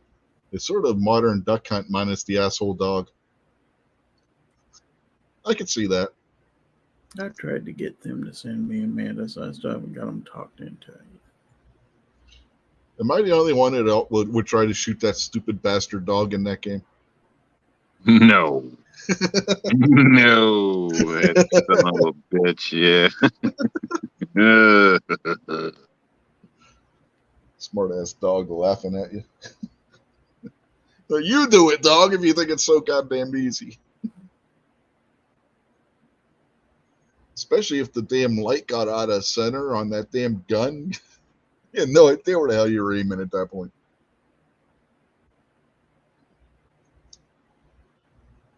Defense Dad said he always tried to shoot the dog. Sure, Is Kingpin. that the one they used to have in the arcades that had the separate gun that you could shoot up the wall and stuff like that?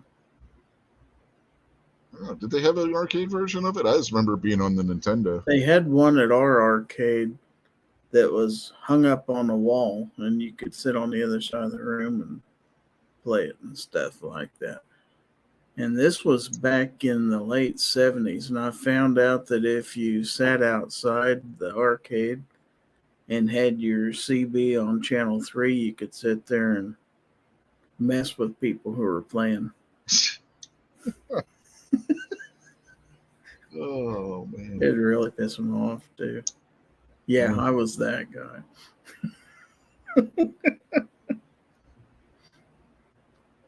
Only the really old people out in the audience will have a clue what I'm talking about. Mm-hmm. I don't know that we have any really old people out there. No, but I remember CB radios. My stepfather had them. When I was He in always had a school, CB in the car. everybody, and I mean everybody, had a CB radio.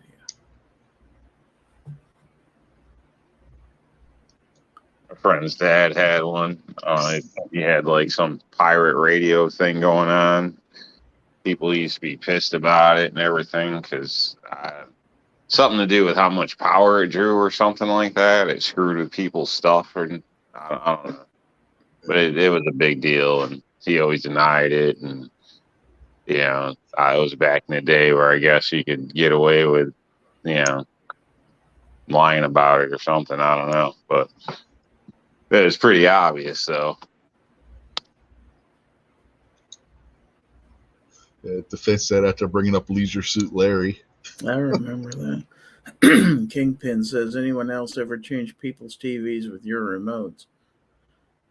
Used to, back in the early days of the garage doors, we'd go around with our garage door remotes and see if we could open up neighbors' garage doors. Yeah, the cable system that they had in Pittsburgh, their remotes didn't operate on the same frequencies, so you couldn't change the neighbor's TV channel. They kept a pretty good tab on who had what frequency remote and whatnot with their box. so that didn't happen. They used Because to they only sell, had a certain range. they used to sell these wireless doorbells where you had the little doorbell switch on the outside by the battery. Mm-hmm. The inside unit was radio controlled, but they only operated on 2 different frequencies. Yeah. And I remember one time I was picking up, people would ring the doorbell at the neighbor's house and it would ring in my house. Yeah, I was going to say we had one of those and our neighbor had one, and then somebody would ring our doorbell and their doorbell would ring. That Yep. was irritating. Mm-hmm. I know exactly where you were going with it because I remember having that happen. Yeah, you had an A and a B switch. That was your choices. Mm-hmm. And the thing would randomly reset itself to the default, and that's when you would have both doorbells ring off of one button. And you'd have to go and reset the switch on it. If you want to have fun with somebody in your office while they're off in the restroom or something like that, take the dongle from your wireless mouse and stick in the back of their computer.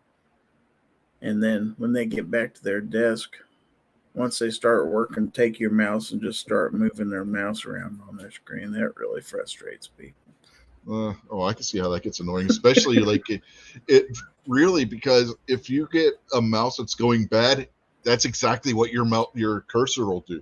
I've had a mouse that was going bad, and the cursor would just move at random by itself because something in the mouse was just randomly moving the cursor around. It's ghost, man. Place was haunted. No, it doesn't. Ghosts wouldn't work that way. It's not something physical. The ghosts don't work with virtual like that. It's all energy. Ding dong, ditch your own house, Kingpin says.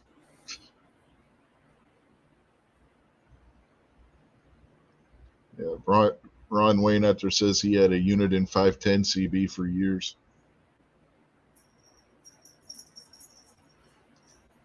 I tell you, those were our cell phones when I was young. That's how you got a hold of your friends. And that was your lifeline if you were like in an accident or something. You didn't have a car phone, or even you just had. Or if you wanted to find out where the party was that night or something. Yeah. But I mean, if you were like taking a trip somewhere, that CB could be your lifeline if you needed help. Yeah. And I did have to rescue a friend one time he got stuck about 1.5 miles out of town on a side road late at night. He called for help. I happened to hear him, so I got my dad's truck and a log chain, went out and got him out and got him home. Oh, defense dead. Oh, yeah. Put tape on the bottom of their mouths. Yeah, that really messes with people too. That wouldn't affect mine. Mine's a laser. The laser mice will go right through tape. Now, if you got one of the optical mice, that'll fuck with. But a laser mouse, it doesn't bother those. Depends on what kind of tape. What if it's electric tape? Duct tape, but most people will put like Scotch tape or something because they have it at their desk. But if you're using an optical mouse, Scotch tape will screw with them, but a laser mouse, it'll go right through Scotch tape.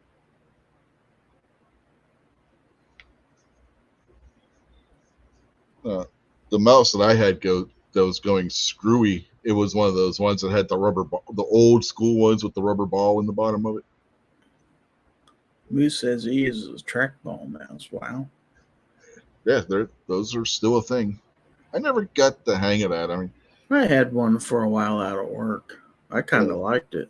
That'd be like playing Centipede at your computer. It does help. Or was that Missile Command? Carpal tunnel or something like that. Was it Centipede or Missile Command that had the ball? Missile Command. Well, can't remember. I can't either. But you know where I'm going with that. Yeah. Yeah.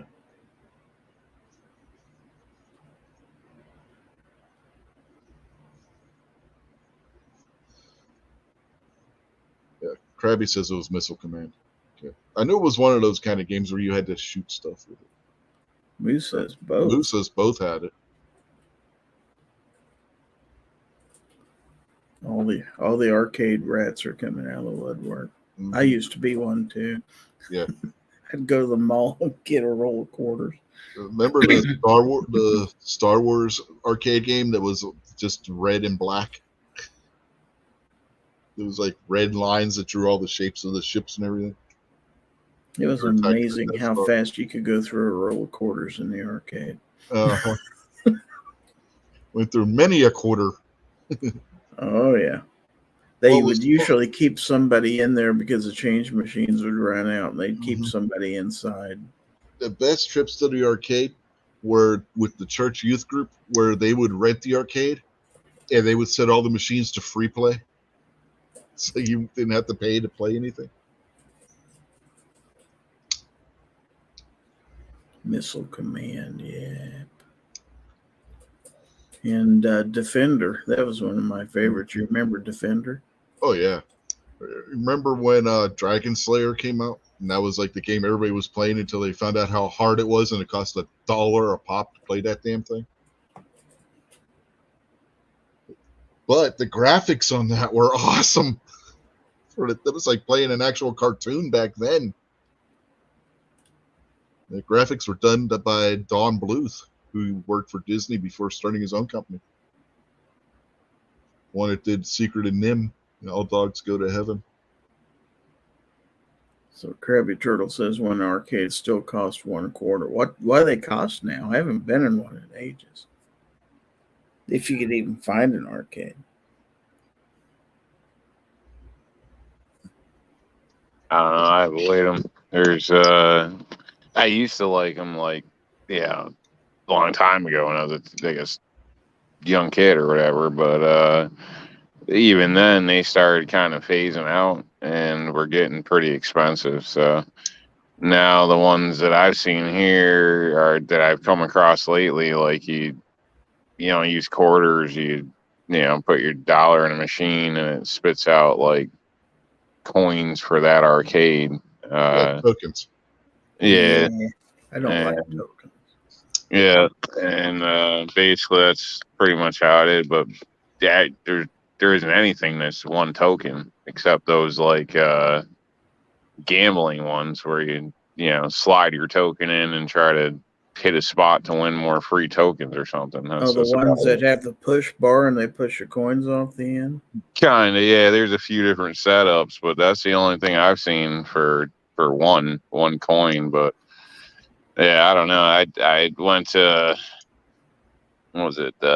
Syracuse Mall has I think it's a Dave and Buster's or something, and I don't know, it was ridiculous. I didn't even bother going through. Like, you had to put money down on a card, and then I can't remember what the prices were of the games and stuff, but it was going to be expensive. Like, for an afternoon there, like with not an afternoon, but for a visit there for 3-4 people, you might as well just go buy a system somewhere. Like, it, in my opinion, 2 trips definitely would pay for one. It's just that shit is not cheap. So it kind of, to me, takes the fun out of it. Like, the appeal was That's the because you're games, cheap. the girls, the mall, that type of stuff back when you were a kid. But now, I mean, shit, you'd need a full-time job to hang out at the arcade. I've never been in a Dave and Buster's in my life. I never have either. There's none around here. Oh, there's some. If you go to the bigger cities, there are, but I've never been in one. Yeah, not Kingpin. Moo. beat Dragon Slayer when he was on acid. So, like, I think you were tripping really hard there, Moo. I never met anybody. The machine wasn't even plugged in. Yeah, right. I have never met anybody who said they beat that game. Well, I think you got the operative term there. Said he beat the game. Yeah. Everybody always said, "Oh, I was too busy paying attention to the graphics and everything. I would get killed too quick." I mean, you gotta remember, Dragon Slayer came out with cartoon quality graphics in what, 82, 83? Most other games were barely polygonal shaped, and this game had actual cartoon like graphics to it. Are you Everybody trying was to say doing- polygonal? Yeah. I mean, look at the games. You had like Cubert and Pac-Man and stuff like that, and then out comes Dragon's Lair and then later Space Ace, which wasn't as good of a game, but the graphics on those games were mind-blowing. It took until the PlayStation system on a home system for our home system to have that quality graphics. You're talking 17 years later before a game on a home system was at the level of quality of graphics as what that game had back in the early 80s.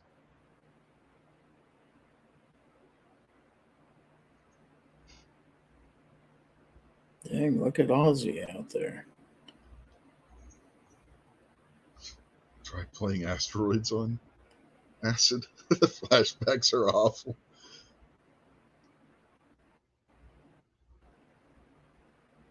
I guess I was just doing it wrong. Must have been. I wasn't old enough yet to be into all that stuff. I mean, good lord. Pac-Man came out in what, 79? I was 5 years old. You know? If I'd have been doing acid, that would have been, my parents would have been in big trouble at that point. Yeah, I mean, not all arcade games had better graphics at that time period. If you look at a lot of the 2600, the Atari 2600 games, you compare graphically, not the size of the map, because the map was obviously bigger in the arcade because it had a bigger screen. But Pac-Man looked exactly the same on the 2600 as he did on the arcade machine. Yeah, because they were using some fancy graphics tricks to manipulate those characters where they would kind of blink them on and off. If you were to slow it down, you'd see where something would appear to be flashing. They were just kind of frame to frame alternating between one and another. I read an article on it once, the way they got that to work on the 2600. It's pretty cool.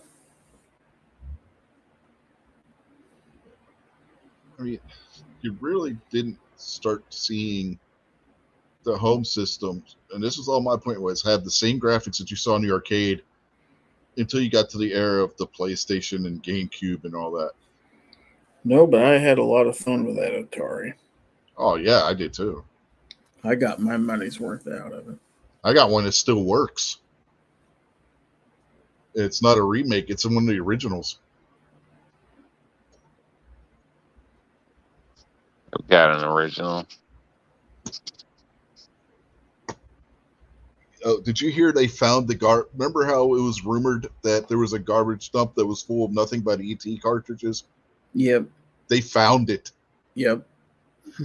It actually does exist.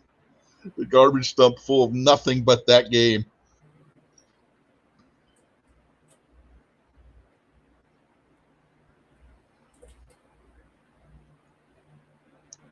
Yeah, they couldn't give them away. No. That game sucked. It doesn't have the reputation of being the worst Atari 2600 game for nothing. Was that Atari or Activision? I thought that was Activision. It was on, I know we had it on the Atari, I know it was on the Atari system. Right, but Activision made a lot of games for that Atari. Activision made a lot of games, yeah. They made, they're the ones that did Demon Attack in Atlantis, weren't they? Or was that another company? I never had. Because there were a couple of third-party companies that made games for the Atari. And then Atari made a few of them themselves under license, like Pac-Man was one of theirs, but it was made under license from Midway. No, it was Atari that actually did that. Okay. I've found pictures. Wow. Can't believe somebody went and dug that stuff up. Well, they were digging up a landfill is what happened. They weren't intentionally looking for it. They found it by accident. They were digging up a section of this one dump because they were going to incinerate the garbage, and they were going to use it for landfill to build something else there. And they found the one that had all the ET cartridges that were rumored to be in a dump somewhere. Got Orange 9 out there, evening. So this landfill specifically had an area to dump ET games. Yeah, it was all ET cartridges. That's all it was in it. And so what'd they do with the other games? They just threw that in the normal area? Well, those games sold. ET. Yeah, well, I'm sure some broke or, got... They made a whole bunch of the ET cartridges because of the movie coming out. And they were going to do so it was like a big flop then. Yeah. Yeah, they were going to do a cross promotion with the Yeah. game and the movie and whatnot. The game was so bad they couldn't give it away, so they just threw them all. They got thrown away because nobody was buying them. Why the hell did they do that to ET? The game sucked. Why didn't they make a better game? I don't understand that. They were trying to get it ready in time to correspond to the release of the movie. And More than likely, yeah. They didn't have So they rushed the whole They thing. rushed it, yeah. Yeah, probably. Damn. 5 million of them they made, and they had to destroy most of Yeah, them. they sold like 100,000 copies, and that was it.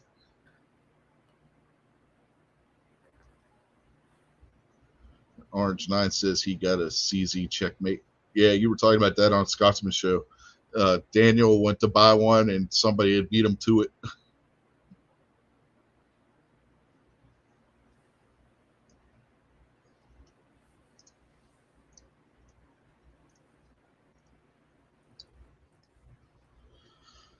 Yeah, I mean that has the reputation of being one of the worst games ever made, and the absolute worst on the 2600. Now, a game I would play the crap out of on the Atari 2600 was Superman.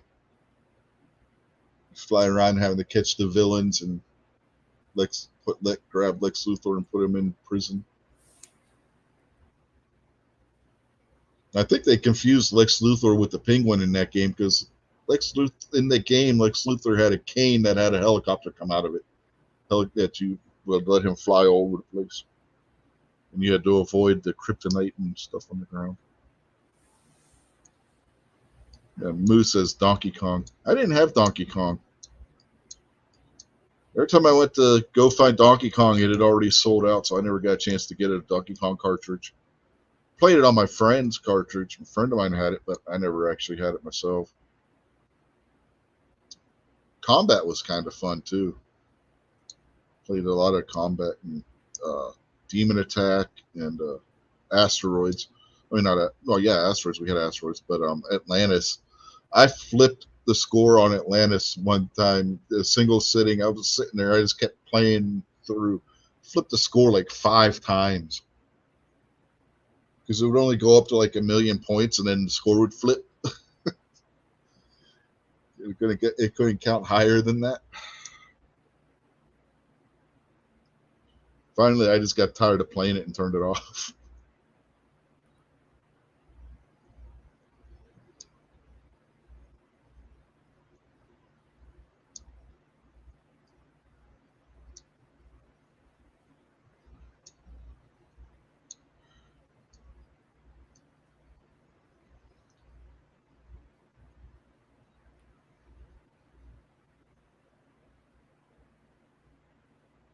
Oh, hell, we did all that stuff too, Defense Dad. Atari, and that was for the rainy day where you didn't want to go outside and play. Or if it was snowing and you couldn't, and whatnot. Didn't want to go out in the cold, sit in the house and you play Atari or Nintendo or what have you.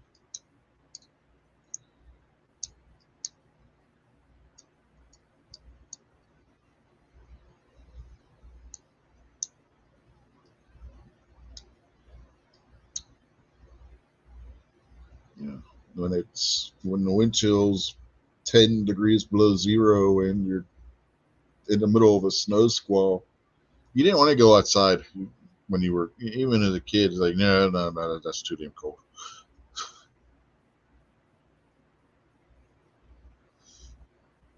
Yeah, and that lake effect snow. Ugh, hated it.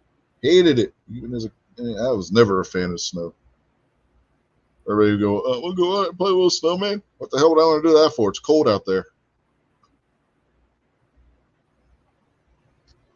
So you didn't do like the snow forts or wars or I was not any somebody of who that stuff? I was never somebody who liked playing in the snow.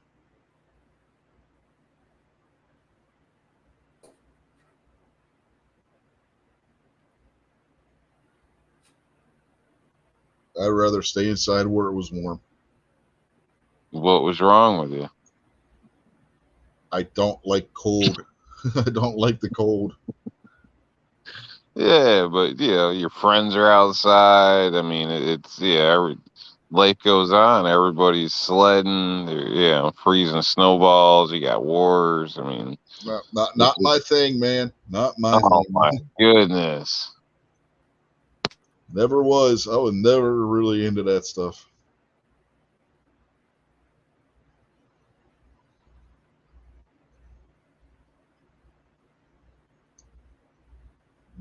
Orange 9 saying that the west coast of Alaska is under 15 feet of water. Whew. Wow. How old were you when you got your first girlfriend?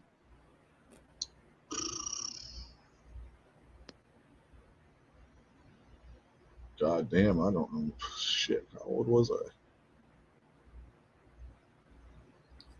That was 30 some years ago, Rob.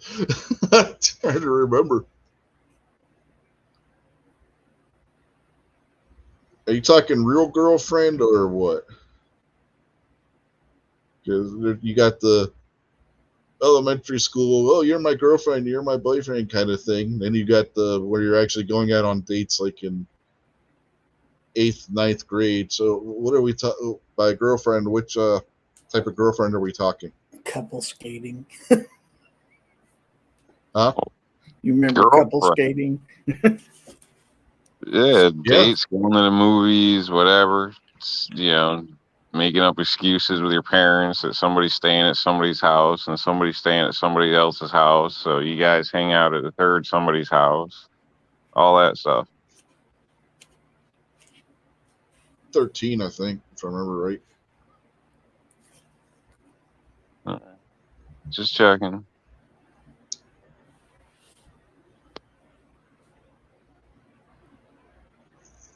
Ghost is out there. This is showing up on my chat. Showed up on the YouTube chat, but not the internal chat. There, now he showed up. Okay. Evening, Ghost. Moose says he was 14 and she was 16 and she had a car with a nice back seat. Wow. That's one thing I can say about the Camaro I had. It had no back seat. Late 60s Camaros, any Camaro model Camaro for that matter, there's no back seat.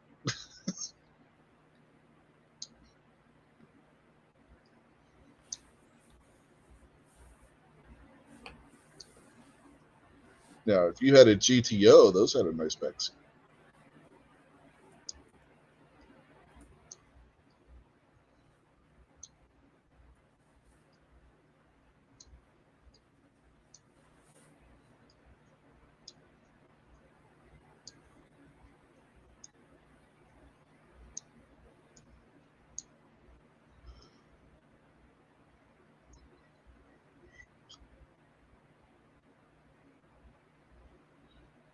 What else are we going to talk about? I mean, we've talked about CB radios, video games. Now we're talking about cars and their back seats.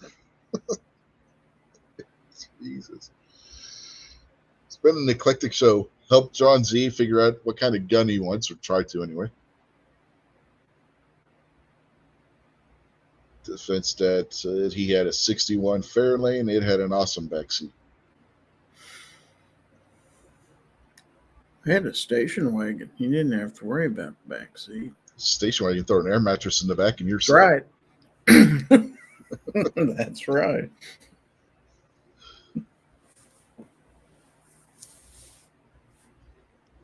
So your guys' front seats didn't recline?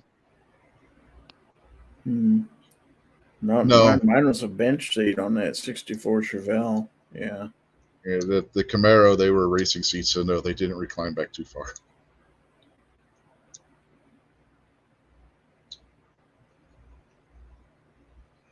You guys had it rough. No lumbar support or nothing? Well, shit, yeah, dude. Those racing seats were the first kind of seats that had lumbar support in them. I paid $105 for my first car. You just wanted wheels. You didn't care how fancy they were. You just wanted wheels, man. Yeah, I paid $500 for the engine that was in the car, and I got the rest of the car for free with it. Most of the kids I knew had way more money in their stereo system than they probably did in their car to start with. Yeah, no joke. I paid for the engine and got the rest of the car free at local wrecking yard. My stepfather knew the guy that owned the wrecking yard, and he got in a 69 Camaro where the body was all rusted out and there was a small crack in the frame. And it had it was a 396. It was a 69 SS 396.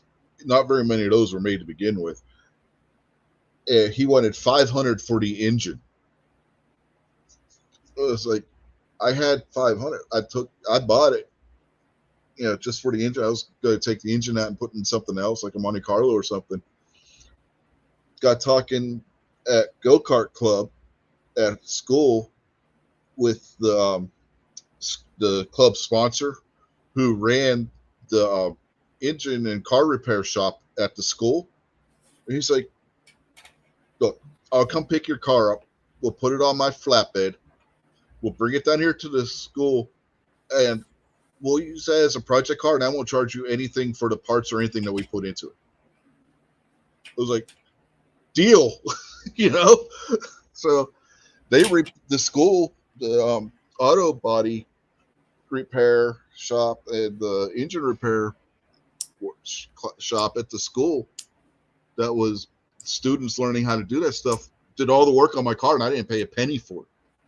Took them the whole school year to get it built, but I didn't care. I wasn't paying for it. So I paid $500 and had a car that I could run down the drag strip with and hit a low 10, upper 9s, low 10s on the drag strip with it. So yeah, I was happy. So I didn't have a back seat. So I didn't have seats reclined. I didn't care. I had one hell of a badass car.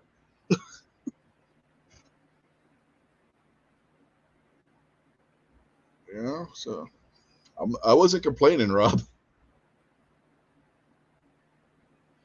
Whatever. Yeah, nowadays the kids, if they don't have a new car to drive, they complain. Mm-hmm. Yeah, that's just crazy. It's entitlement. Yeah. Something. Yeah, it's, in my opinion, ridiculous. But And God forbid if you pick them up or drop them off at school, they want you to drop them off like 2 blocks away so their friends won't see you drop them off.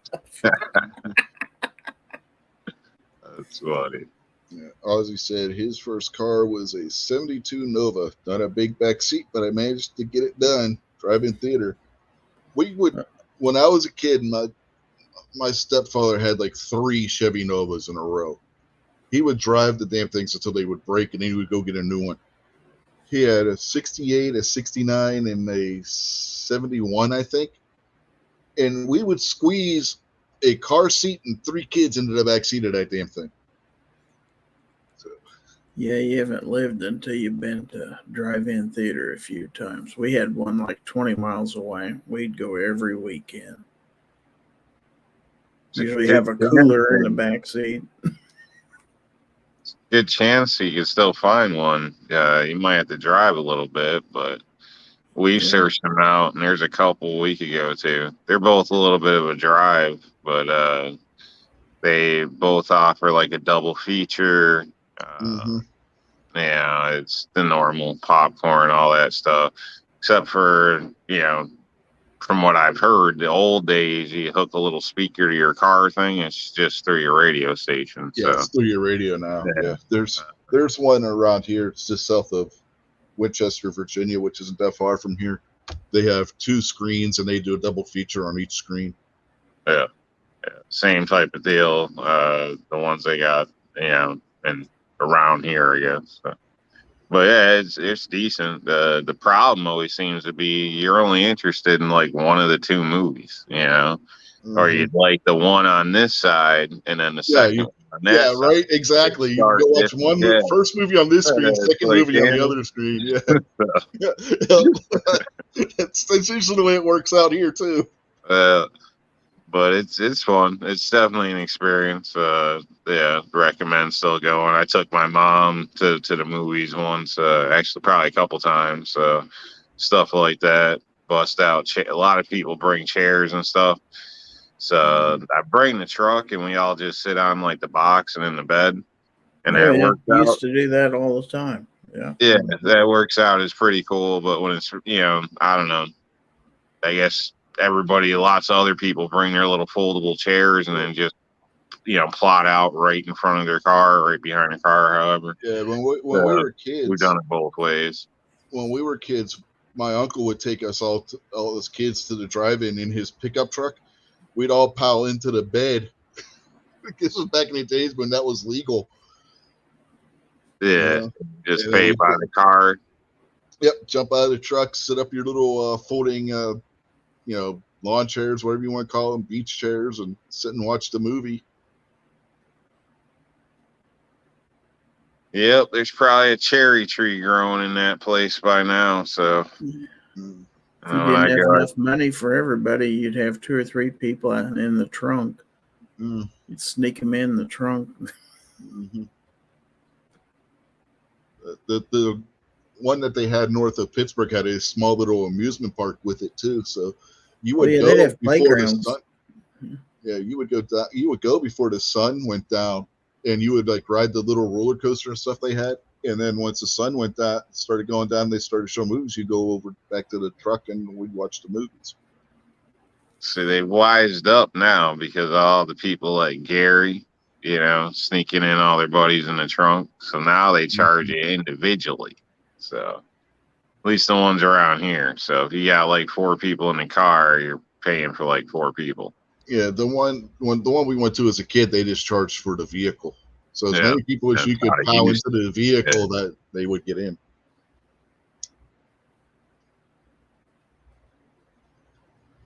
But yeah, you could go there and watch a double feature. You could be gone all night, get home around midnight. Yeah.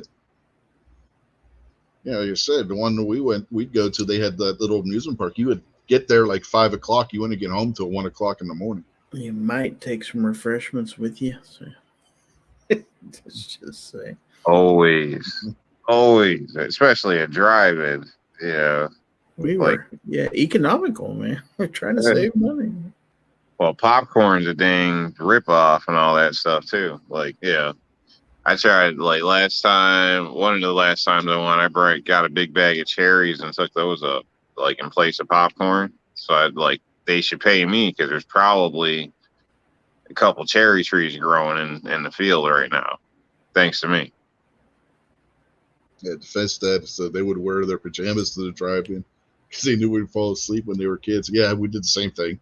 You'd be sitting there in the lawn chair stuff and riding roller coasters 1 hour in your pajamas because you knew you probably weren't going to be up by the time the second movie started, let alone finished when you were a little kid.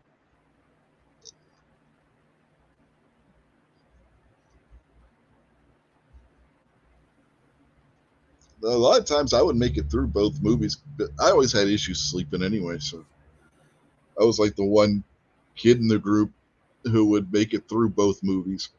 Saw a lot of horror movies when I was a kid because of that, because they would always, the double features they showed would always be like a family movie, and then they would have like some kind of horror or sci-fi movie on after it. Yeah, usually. Saw lots of horror movies at the drive-in because I would be the one kid that didn't sleep. Your parents weren't happy with you, were they? Who, me? Yeah. I don't You know. were one little shit that wouldn't pass out, so they had a minute, you know? Dude, I have always had trouble falling asleep at night. I sleep better during the day than I do at night. I gotta be, if the only time I sleep well at night is if I've been working my ass off all day. Otherwise, I will lay there and my brain just does not want to shut off at night. It just keeps wants to go. I just had like random shit just pop into my head. It's like,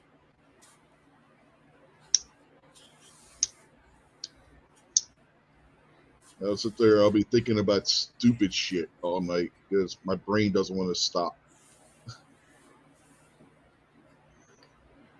I always had a radio next to my bed, and it had like a sleep, like a 30-minute sleep timer. So you could set it to play the radio, and it'd go off in like 30 minutes. And that's how I'd go to sleep because I couldn't go to sleep without something in background noise. Yeah, I tried that. I'd end up listening to political radio shows all night. Oh yeah, I'd listen to Larry King and stuff like that trying to go to sleep. Back when Larry King wasn't even big, he was just getting started out on radio Yeah. when he was on Mutual. Mm-hmm. But Pittsburgh had a conservative radio channel. That would be the same channel that had the Pirate games on, right? So I would listen to the Pirate games before trying to go to sleep, and then the political shows would come on right after the Pirate game went off. I'd be up till like 3 o'clock in the morning listening to freaking conservative radio shows as a kid. And my parents couldn't figure out why I didn't want to go for school the next day. I had a little transistor radio that was the Autobots logo from Transformers, and you opened up the logo and it was Optimus Prime's head.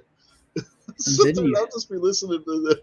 Then you had these late night radio talk shows that were these weirdos that got abducted by aliens and stuff like that. I never listened to those ones. I don't think we got those when I was. You had those, and you had your guys. You know, you think weird radio programs are a thing of today. Now that stuff's been going on for years. Mm-hmm. Except we didn't have internet back then, so that was that kind of entertainment. Those were our live streams.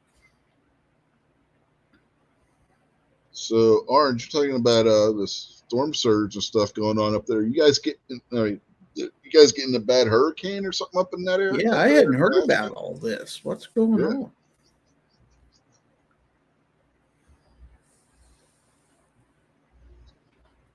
They can blow, or the storm can blow some of his guns over to my place.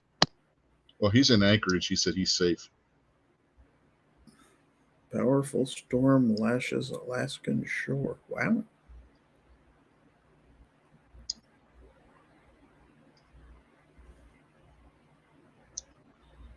Defense Dad said he has to find a show that he's seen every episode a million times, so he's not interested. And then he'll fall. See, I can't do that. I will sit there and I will watch it anyway. It's like at night. Like I said, I just have always had trouble falling asleep at night. Of course, in the good old days, you could just put an infomercial on, and those things would be on for 30 minutes. I would watch it. I would sit and watch it. I've tried that. Bored to sleep, and I'll sit there just watching Billy Ron Mays Popeil on TV. Billy Mays here. Ron Popeil with his pocket fisherman for a half hour. I remember that. That and the rotisserie. Set it and forget it. Yeah, you say set it, and the crowd will go back and forget it.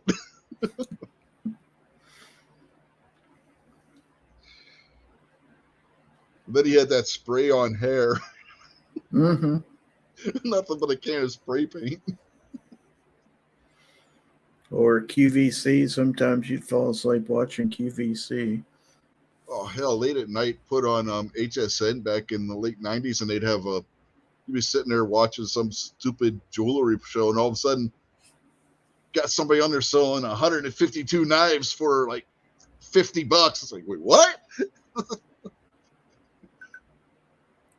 Or they'd have this computer on sale, and you'd look at it and say, "That's not worth anywhere near what they're selling." It's like that's a piece of junk. And people are saying, "Yeah, I always buy my computer." All the old people would call in. Yeah, you get during the era of the Pentium 3 and Pentium 4, and they're selling a computer with a Pentium 2 for more than what the Pentium 4 is. Yeah, okay. And they demonstrate the quality of the graphics by putting it on screen. It's like, okay, how are you going to be able to tell anything by looking at it on your TV? Come on.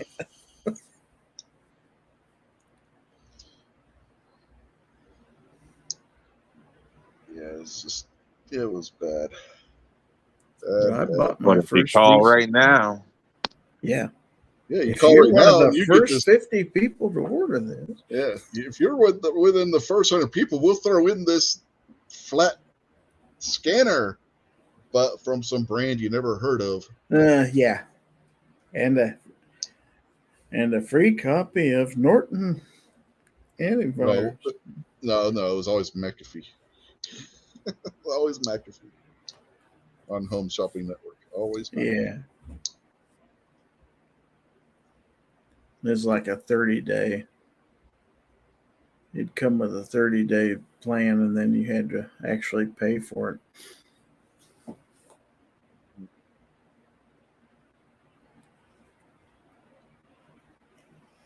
Yeah.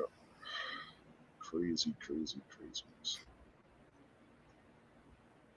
Now, you remember, if you're old enough, Rich, do you remember when they used to have the scary movies on late at night, and you'd have like Elvira doing the commercial spots in between and in stuff? Pittsburgh, we had the newscaster that was in Night of the Living Dead. He was an actual newscaster for in Pittsburgh, but in the late 70s and early 80s, he did a late night horror movie show on the 70s. They called him Chilly Willy. His name was Bill Cardell, and he would show like the old B-movie horror movies, like you would go see at the drive-in and stuff on there. Yeah, those were fun though. We'd be half loaded sitting there watching. Yeah, you would watch Saturday Night Live, and then Chilly Willy would come on after Saturday Night Live. Saturday Night Live was horrible, in my opinion. Oh, this was when Saturday Night Live was good. Not in the good old days, it wasn't. This I mean, when it's you had been on Eddie since Murphy and Bill 75, Murray you and gotta Dan remember. Aykroyd on there. Yeah, we're talking mid to late 70s. That's when it was in its heyday, man. That's Belushi, for me. Chevy Chase, Aykroyd. Yeah. Mm-hmm. Yeah, my brother and I were the ones that got in trouble because we stayed up one night and we were watching George Carlin on HBO. We were told we could stay up and finish watching the movie, and then George Carlin came on. It's like, oh, we're going to watch this too. Mm-hmm. I like Carlin. Got Yeah, a couple of his. But we were like, yeah, the problem, Thing on Rob, Your Head. we were like 10 and 12 years old when we did that. We were watching George Carlin. It didn't go over well with our parents. Well, it's better than Richard Pryor. Oh, we watch him too. And Red Fox. This was before Red Fox Oh, died. God, He was yes, Red Fox. They had one of his comedy specials on HBO one night. He was a whole different person to stand up. Oh yeah. You think of him as this, nice old man. No. Yeah. No. If you think Richard Pryor was blue, Pryor had nothing on Red Now Fox. Red Fox would make Richard Pryor blush, man. Uh-huh. I'd tell you a Red Fox joke, but I guarantee you we'd be shut down Yeah, instantly. most of them you can't tell. Especially not on YouTube.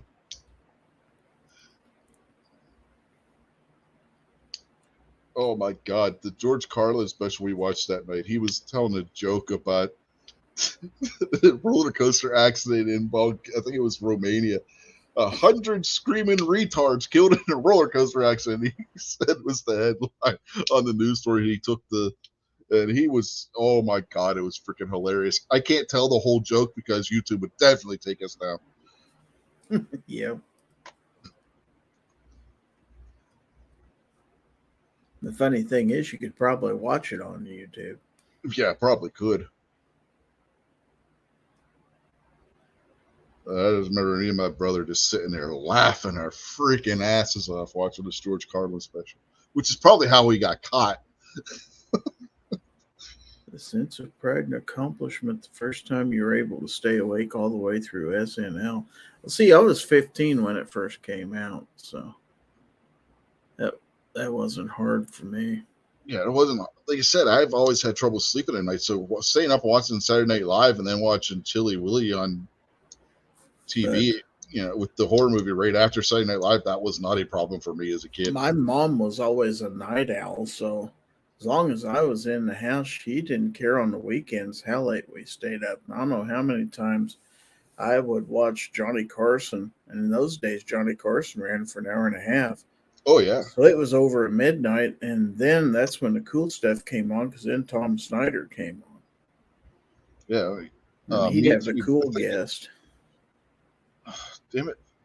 There was one of the channels used to run the old Carson episodes. I don't remember where they would, and on Friday nights, by the time you were doing your show, they would run the hour and a half, 2-hour episodes of Carson from back in the 70s and whatnot. That was I don't remember if you remember, but I was like, what the hell? Toward one of your episodes, you're like, what? It was like, they're showing one of the old episodes of Carson. He got this idiot on there who teaching martial arts to gorillas. You had the Tonight Show, and then you had what they called the Tomorrow Show. That was Tom Snyder. They called it Tomorrow, with Tom basically in capital letters. So. Yeah. And shit, he and was that still later doing a turned late night into show. Late Show when they got Letterman on there, because Letterman started out in daytime, if you remember. He was actually a morning show. It kind of bombed when they tried putting it in daytime against like Today's Show and stuff like that. That kind of humor just didn't go over well in mornings. No. So they moved him to evenings, and if you were up late enough to watch Letterman, that's when the hijinks actually. Yeah, Letterman. That era of Letterman was good. When he moved to CBS and got more political, that's when his show went to shit. When he was on NBC, he would do some really weird stuff. Like he'd dress himself up in a Velcro outfit and bounce off a trampoline and stick himself to a wall. Yeah. And let's not forget the infamous Andy Kaufman slap where Jerry Lawler slapped the holy shit out of him. Oh, yeah. And that was planned, by the way. Lawler and damn it, I can't remember his damn name. Kaufman had planned that, and they didn't tell Letterman because they wanted to get Letterman's response to it. So both of them knew that they were going to do that spot, and it was to promote the match that the two of them were going to have coming up. And Lawler hauled off and just slapped the shit out of him. He's like, and Kaufman's like, yeah, we had a plan, but I didn't think it was going to hit me that hard. But Letterman had no idea that was going to happen, so his reactions were real.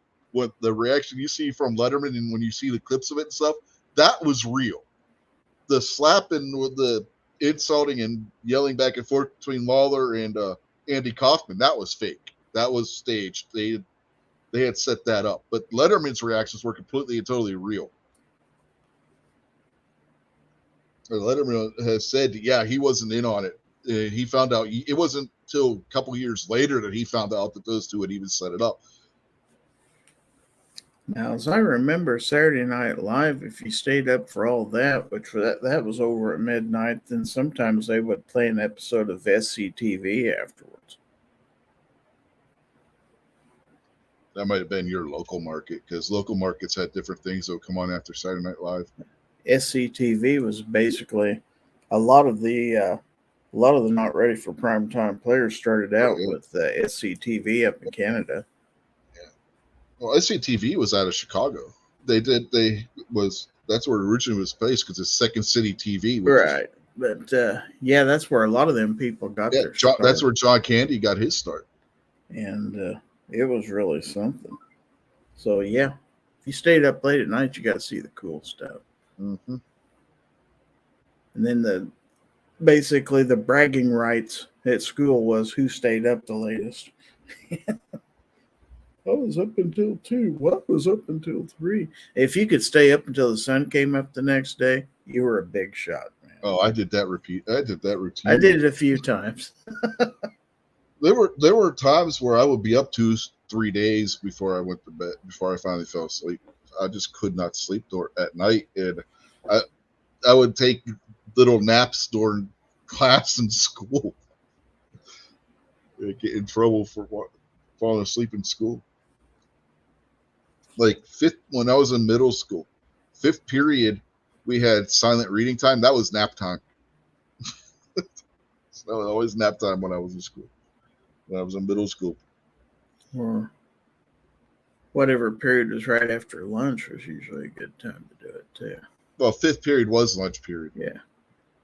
It was lunch and then whatever class you would have. See, we had an open campus, so we could go downtown or we could go home for lunch for 45 minutes. So there were a few students who might have drank some alcohol during lunchtime. We weren't supposed to leave campus, but people did.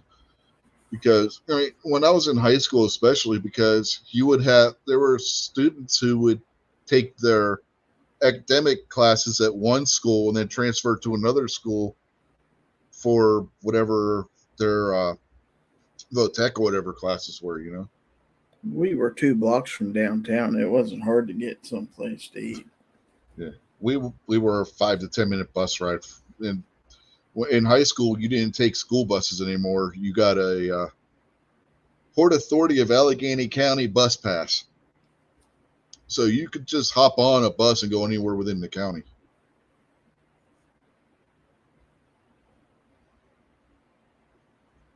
And in Pittsburgh, the buses ran that, depending on the route, every 10 to 15 minutes a bus would go by.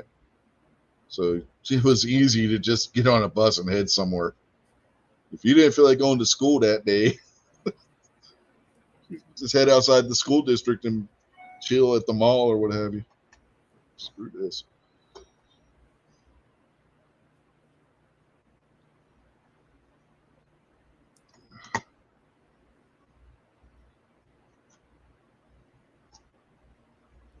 So when's the first time you skipped class? Probably 7th grade. And what'd you do? What did we do?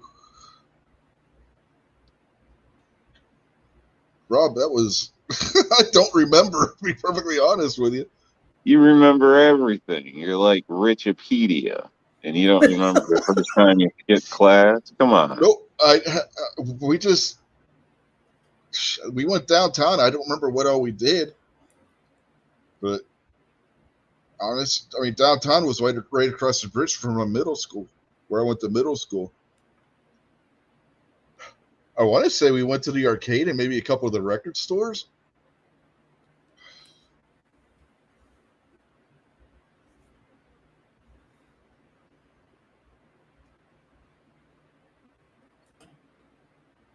I mean, 7th and 8th grade, I cut school a lot. Trying to remember the first time is like. See, that's the thing about being in a small town is there were way too many people who'd tell on you. Because everybody in town knew my dad.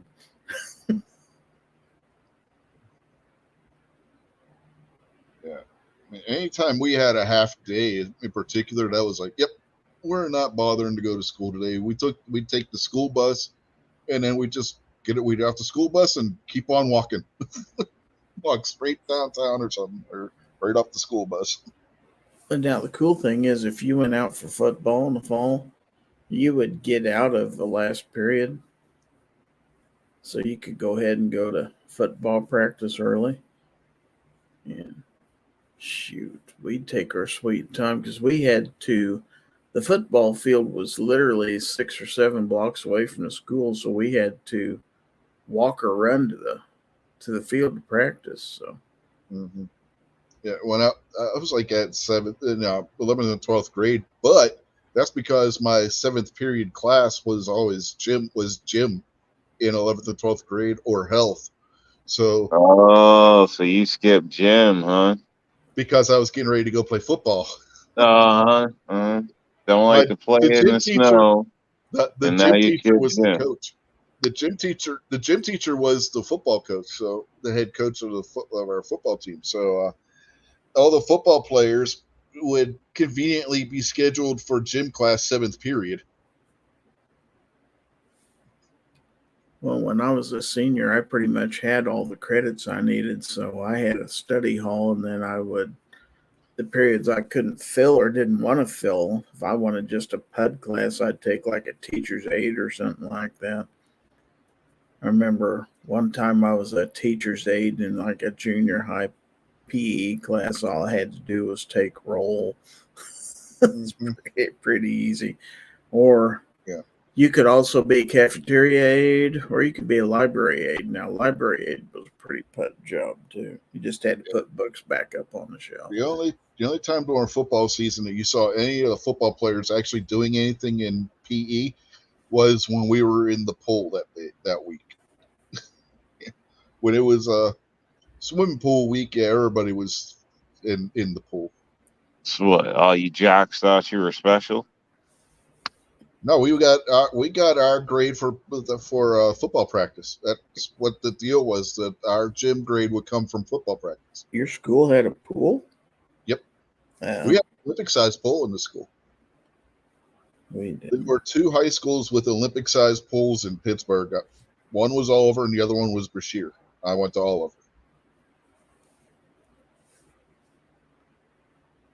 The other schools, except for Perry, who had a bathtub that they called a swimming pool, had half Olympic-sized pools. But Oliver and Brashear had Olympic-sized pool. So what? You went down 10 feet and turned around? If you went to Perry, basically. I think Perry's swimming pool, because I've been in Perry's swimming pool with a youth group thing that they did during the summer. One year as a trial thing. And Perry's swimming pool, no joke, was maybe 25 feet long. It's kind of like there was this one school in this county, one of the smaller schools, that the gym that they had was not regulation size. So when they played basketball, they actually had 2 half-court lines, one going one direction, one the other. It was just a tiny little gym. So it'll be like when you're playing street hockey, but you can't do a full length, so you would touch the curb and then run back the other way. Mm-hmm. You'd have one net set up. Just play half-court basketball. I remember all the times we used to play half-court. We had in grade school, we had a playground. There was a concrete basketball court that had 4 basketball goals, one in each corner, and we could have 4 pickup games going on at recess and stuff. We used to play the heck out of half court, 2-on-2, 3-on-3, whatever. I don't think the rims even had nets in them.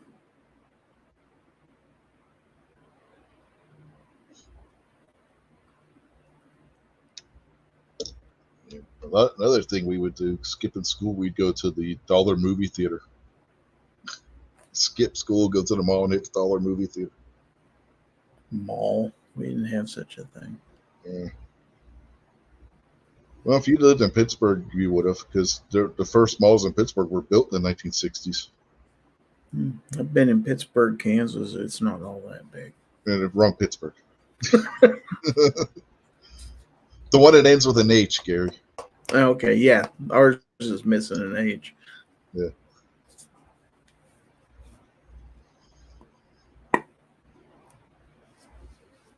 Yeah, it's just a few states over.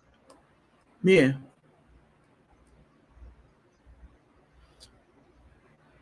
But I never made it to the state of Pennsylvania until I was, oh gosh, I was almost 50 years old. And I wasn't anywhere near Pittsburgh.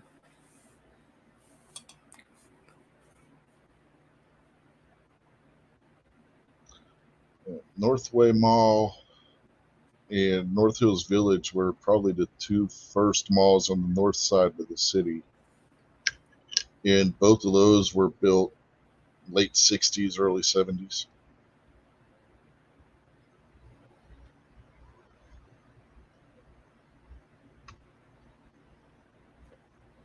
I may be old, but I can say something you can't, Reg. What's that?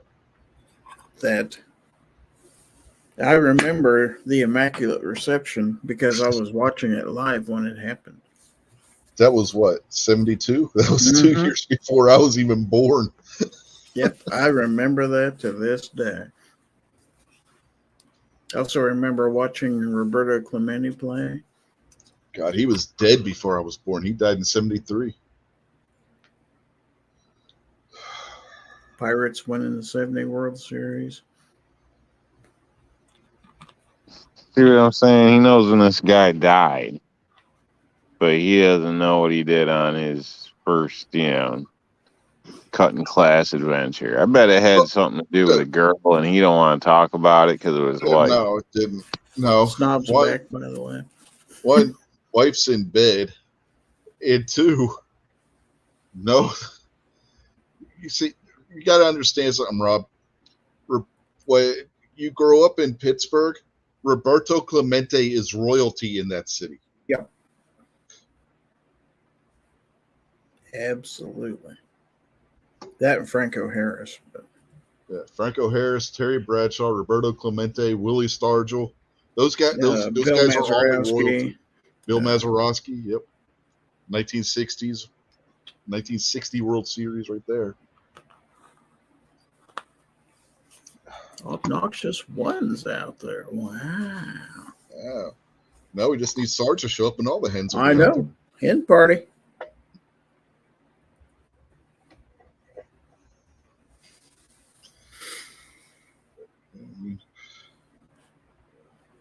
Now you can throw Mario Lemieux on that list for sure.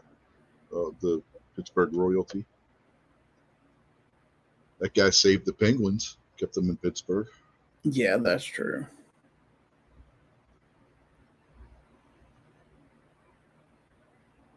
Not to mention made hockey popular in the city. Before Mario, the Penguins would get sold out shows every so often.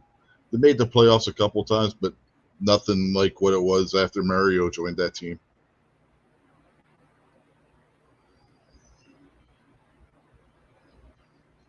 Super Mario. He turned Pittsburgh into a hockey town overnight.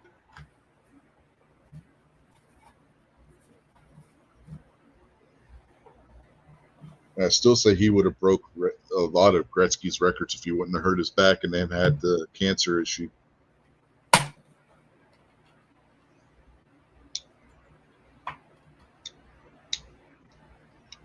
Unlike Gretzky, he repeatedly took massive hits. Gretzky had people to protect him. Lemieux was the guy out there that was the big guy on the ice when he was out there playing. Gretzky was always surrounded by great teammates. Yeah. Yeah, but that's why people get mad. I tell them Gretzky's overrated. He's like, how can you say that? Because of the supporting cast Gretzky had. That's how I can say that. Do you think Gretzky seriously put up 212 points by himself with most of them being assists without having a great team around him? People just look at me like I'm dumb when I say that. But if you actually look at everybody that was on Gretzky's team when he would be on the ice, every single one of those six guys, Gretzky included, and the goaltender. So you could say all seven guys that were on the ice. No, six. You get what I'm saying? It better be six. Yeah. Well, yeah. But yeah, all six guys that will be on the ice at one time for the Oilers at that point in time, they're all in the Hall of Fame. Every single last one of them. You think that's all because of Gretzky?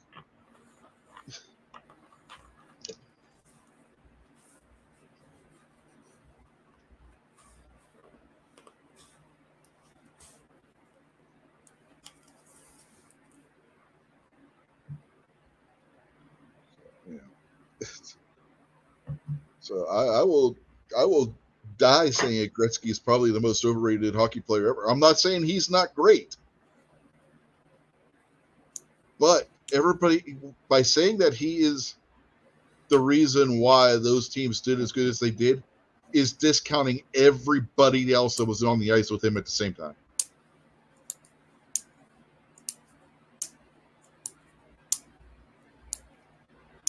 We're talking guys like Yari Curry, Mark Messier, Grant Fuhr, Paul Coffey. All-time greats in hockey by themselves. When he went to LA, he had Luc Robitaille, one of the greatest ever. So, I mean, Gretzky was never the guy by himself trying to keep a team together like Lemieux was in Pittsburgh when he first got there. Gretzky never had that pressure or anything on himself because he always had a good supporting cast. Now, everybody remembers the Immaculate Reception. What most people forget is what happened the next week. Oh, they lost. Yeah, they got their butts kicked by the undefeated 72 Dolphins. Mm-hmm. But then it took them a couple of years to actually win a Super Bowl. But then they were winning like every year. Mm-hmm. Well, 74, 75, 74, 76, 75. 78. No, it wasn't 76. It was No, 76, 77, 78, and 80. That's right. Yeah, the game was in 80, but the season it was the 79 season. Right. The Pirates won the World Series and the Steelers won the Super Bowl. Those teams back in those days, they were hard to beat. Mm-hmm. You had Franco and Rocky Blyer in the backfield, and you had receivers like Stallworth and Swan. Yeah, they were just kicking people's butts. Mm-hmm. And that defense. Good Lord, almost every starting member of that defense is in the Hall of Fame. Yeah, they deserve to be.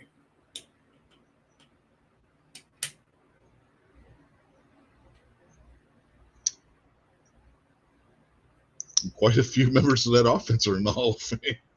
Yeah.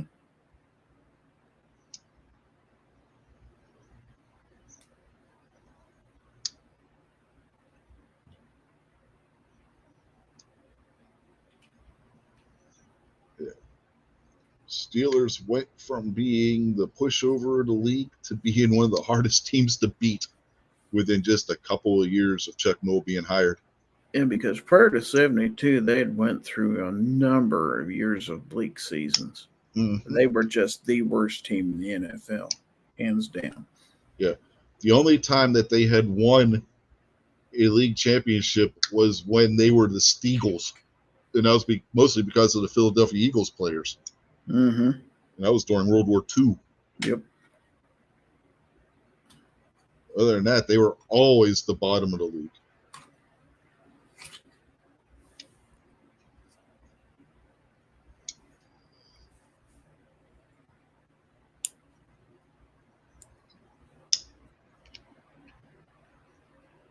Snob says, it's just me or did it get weird when Obi showed up?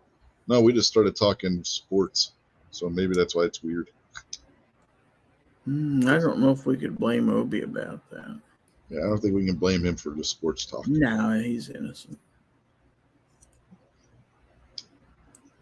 Now, if we were to start talking about yo-yos, unless you're talking about the Bears. Yeah. And if we start talking about yo-yos, then you could blame Obi because he did say yo-yo. That's true. I never was very good at yo-yo. Ain't that hard. Some kids are really good at it. I just never really got the hang of it.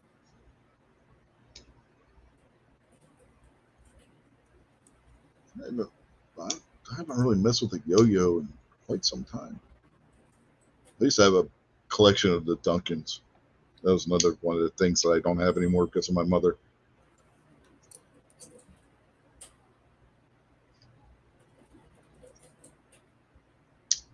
The one that freaking hurt to use was the damn butterfly. You remember that one, Gary? The Duncan butterfly yo-yo? Mm-hmm. The way that thing was shaped, when you would whip that thing down and bring it back up, and the way it was shaped, oh, that would hurt your hand. If you,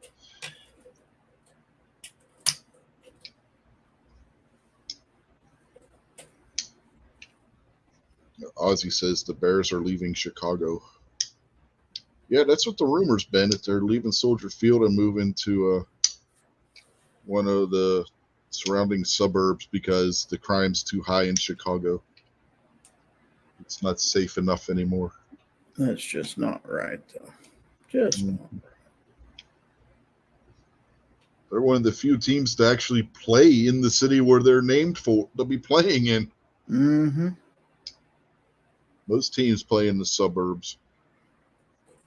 I mean, technically the Chiefs do, but just barely.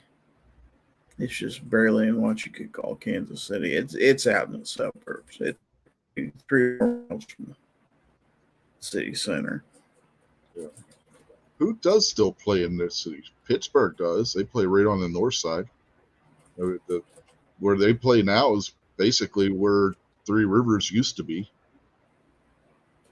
PNC Park is where the parking lot for Three Rivers used to be. There is no parking lot there for parking anymore for either stadium. You got to park wherever you can find parking. It's atrocious how they got that all set up in that section of the city now.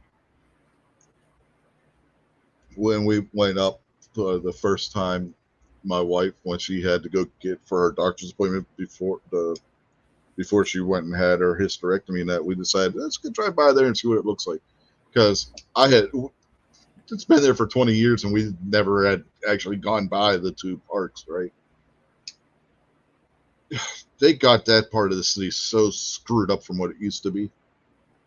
Yeah, there literally is no easy parking to get to because there is no parking lot there anymore. You got to basically park at Allegheny Center Mall. Well, it used to be Allegheny Center Mall. It's now a bunch of offices and stuff. And walk to where the stadiums are.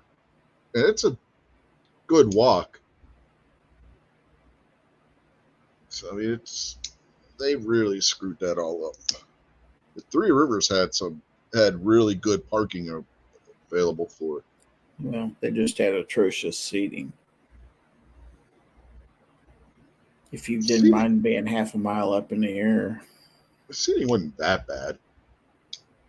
And on about a 60-degree angle. I had been in that stadium many times. The seating wasn't as bad as what people make it out to be. But the stadium was falling apart by the time when they tore it down. It literally was. That was one of those cookie cutter stadiums that they built everywhere in the 80s. It was one of the 70s. First, yeah. Yeah. Because it and Riverfront went up. That's what I was going to say. That and Riverfront were the first two. And they were like the experiment that everybody else copied. And Veterans Field was what came after them. And in Philly. And they were all based on the same plan. They just made little changes to them. And they all had that horrible AstroTurf field. God, I hated playing on that field. Because that's where the high school championships were every year, was in Three Rivers Stadium. I played 4 games, if I remember right, on that turf at Three Rivers. And God, it was brutal. It's basically like indoor-outdoor carpet. On concrete. Mm-hmm. Yeah, that's all it was. There was no padding under that field. Ozzy says Busch Stadium was the same. Yeah, that was one of those cookie cutter stadiums. No, but Busch had a little bit of character, and they actually redid it in later years and actually made it kind of a nice place to watch a ball game. It was still sad to see Three Rivers get imploded, though. mean, as much as I hated playing on that field, there were still memories and stuff. You know what I mean? Yeah, So- Bush actually predated those. It was 65, I think, when 64 or 65 Bush opened.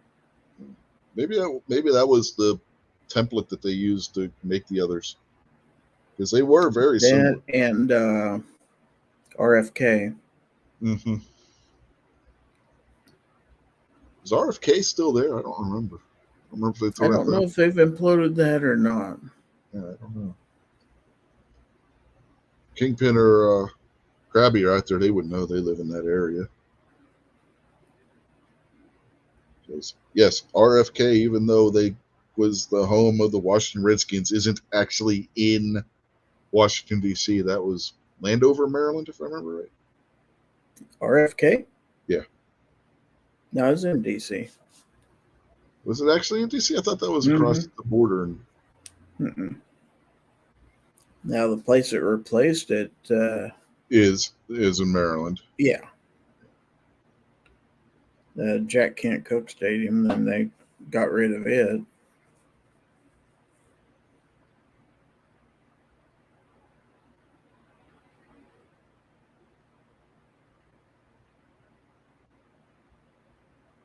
Orange 9 must be behind. He's talking about E.T. Yeah, That was 2 hours ago.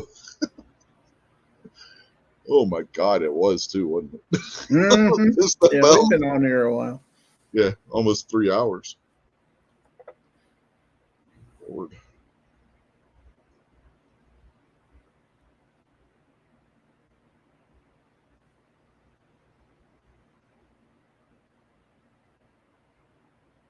Trying to think if there's any other stadiums that we're forgetting. That are right in the Those city. were the major cookie cutter. The major cookie cutters. Because I was going to say, Denver still plays in Denver. Oh, Because Invesco is right where Mile High was.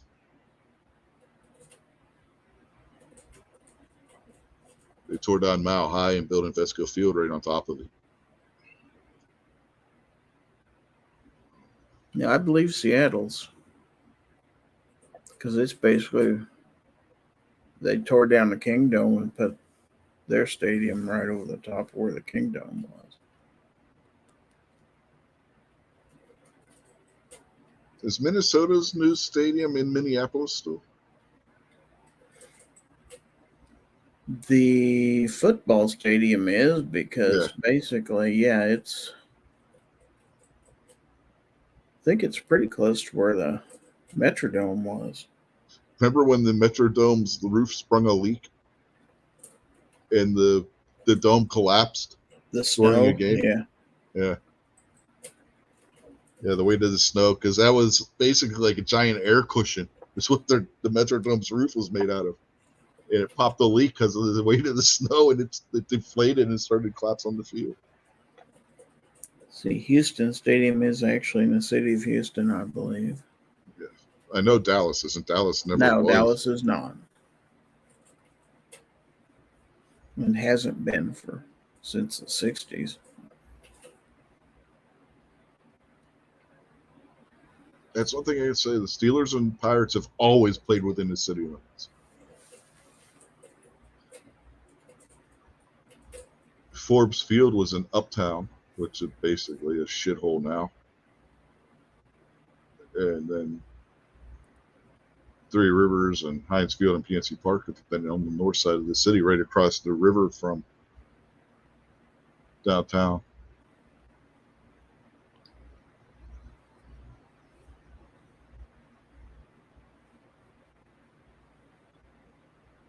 Philly plays in Philly, if I remember right. Yeah. I think their stadium is actually in the city limits. I know Veterans Field was. I think their new I think Lincoln Park or Lincoln Financial, whatever the hell it is. I think that's in Philly city limits too.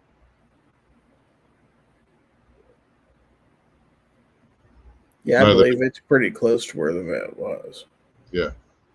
Neither the Jets or Giants actually play in the state of New York, let alone the city of New York.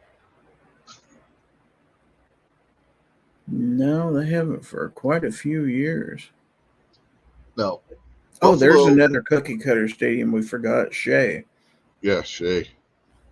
And that was built about the same time as Bush, mid 60s. Buffalo's a weird case. Sometimes they play in Buffalo, and sometimes they play in Toronto.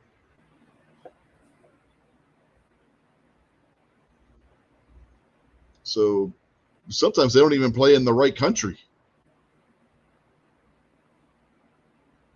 What, once or twice every season, Buffalo plays a home game in Toronto? Now, Shea Stadium was basically built right alongside the side of the World's Fair there in New York City when they cleaned up what was basically a dump.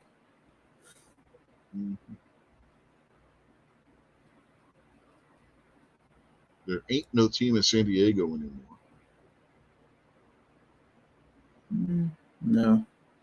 The Chargers don't play in LA, but the Rams do. Or is it the other way around? Huh? The Chargers They're both playing in the same stadium now. Are they both playing in the same stadium? Mm-hmm. So that would mean neither one of them actually play in Los Angeles City. They both play in Los Angeles County, though. So does that count? But the Chargers technically started out in LA before they moved to Mhm. San Diego, so they just moved home. Yeah. Kind of like when Oakland moved from Oakland to, well, they're not in Oakland anymore, they're in Vegas. But from when they moved from Oakland to LA and then back to Oakland again. Now, there was another cookie cutter stadium that's still standing. Which one? That was Oakland? built in the mid 60s.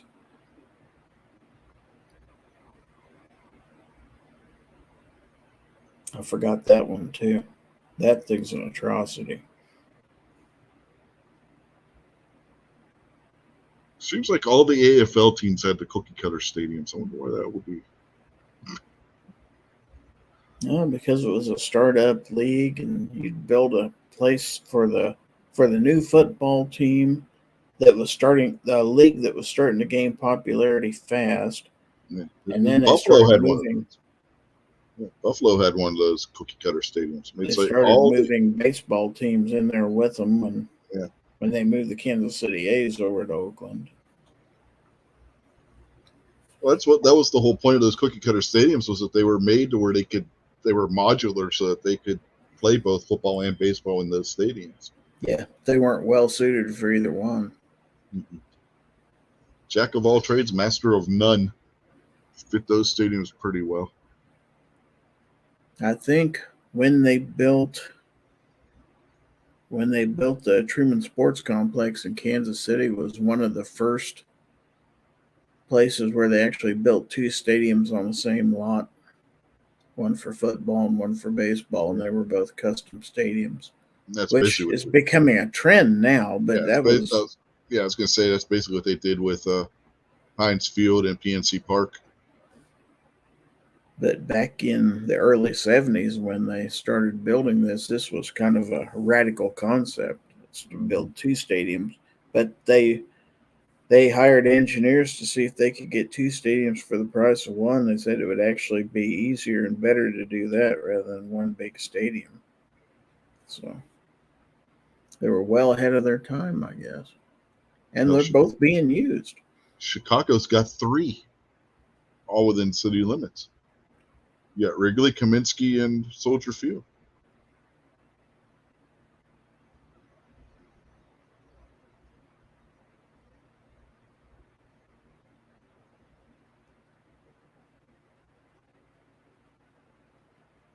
Now, if you want to be technical, the Astrodome's still standing, although it hasn't been used for major sports in ages. Mm-hmm. It's just basically an empty building. Ian Woods asking, "You guys still here?" Yeah, we're still here. here. Yeah, we're still here. I don't know if anybody's actually watching or listening, but we're still here. Yeah, we still got 9 people watching.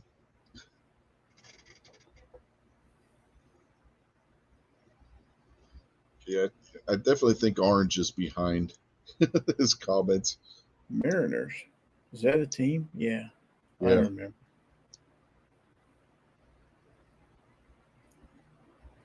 Everybody forgets about the Pilots. Yeah, pretty much. They were only there a year. That's how badly they went over in Seattle. So they moved them after one season. Mhm.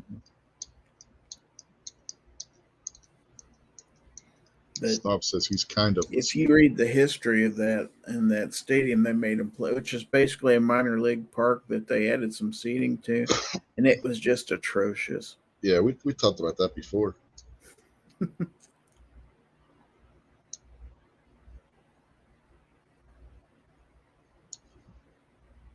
Gun Snob is kind of listening, he says. Yeah.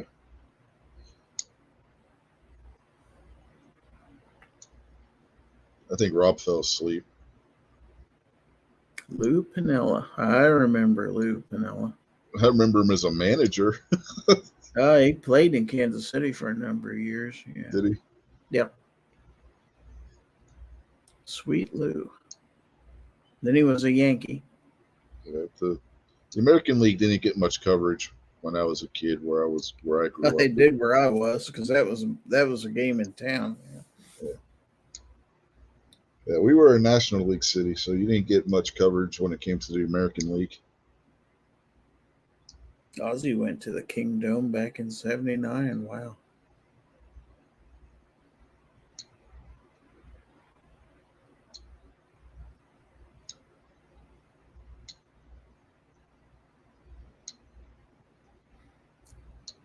Yeah, he's talking about Six Stadium. I'm a huge buff, my old ballpark buff. I'll go on websites and look and see where teams used to play and what's there now and stuff like that. It's kind of interesting. Tommy Lasorda. Yes, I do remember Tommy Lasorda. Tommy Lasorda was the one baseball manager that was always doing commercials and stuff. He had his own sponsor deals and stuff. Oh, yeah. Well, he's right there in L.A. Of course he would be.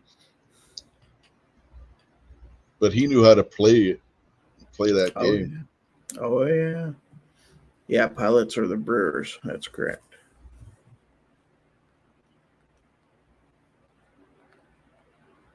It's Three Rivers. I went to concerts there, watched Pirates play there, watched the Steelers play there, and played high school football on that field.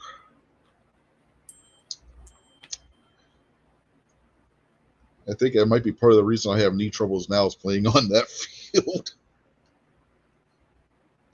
Oh, you hit that. I think it was harder hitting that field than it was hitting the ice playing hockey.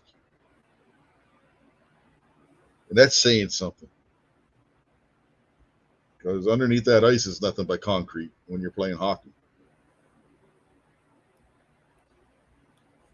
But then again, I was a goaltender playing hockey, so I had a hell of a lot more pads on than I did playing football, too.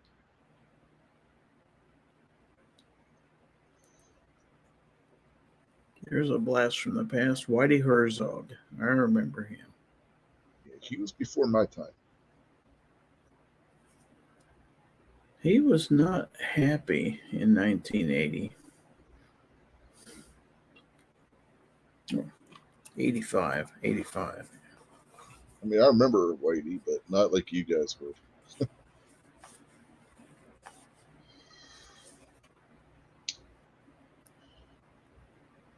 And we had him as a manager in Kansas City before he went to St. Louis.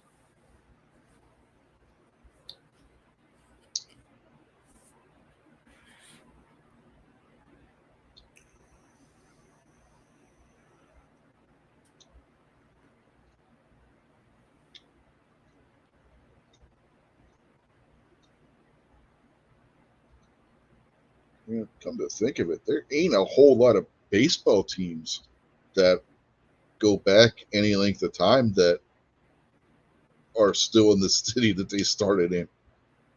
Yeah, what? Yeah, the Royals are.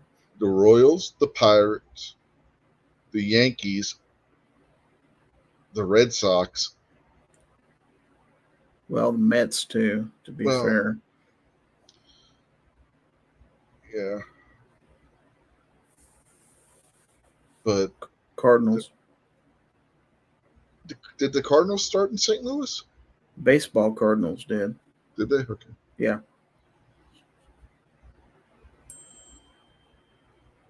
They had two teams at one time. One of them moved and became the Baltimore Orioles. Baseball teams move a lot. At least at a certain time period they did. See, the Atlanta Braves started out in Boston, moved to Milwaukee, and then moved to Atlanta. The Twins started out in D.C. Yeah, they were one of the perturbations of the Senators. Mm-hmm. And the other one ended up becoming the Texas Rangers. Yeah, the Montreal Expos are the current iteration, or the Nationals. Yep. Astros are in the city they started out in.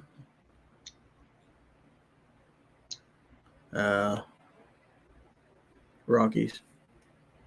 Yeah, if they haven't been around that long. I'm talking about teams that have been around for over 100 years. So seems like most of them have moved on to some other city.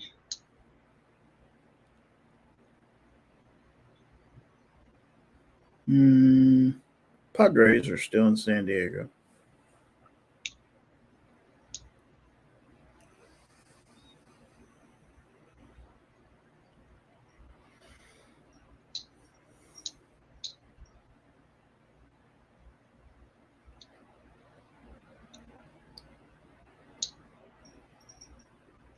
So it's crazy. You tell somebody from the 1940s that the New York Giants will be playing in San Francisco, they look like you. They look at you funny.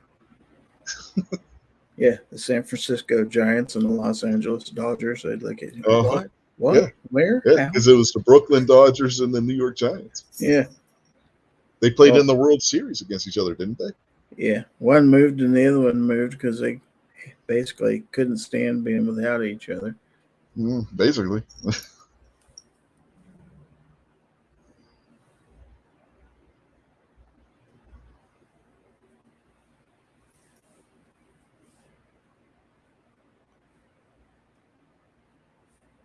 And then New York got mad because they lost both the Dodgers and the Giants and made the Mets a thing. Yeah, but that piece of crap stadium that the Giants were playing in at the time really was a joke for baseball. The old Polo Grounds. It was a long, skinny racetrack of a stadium. Way more suited to football.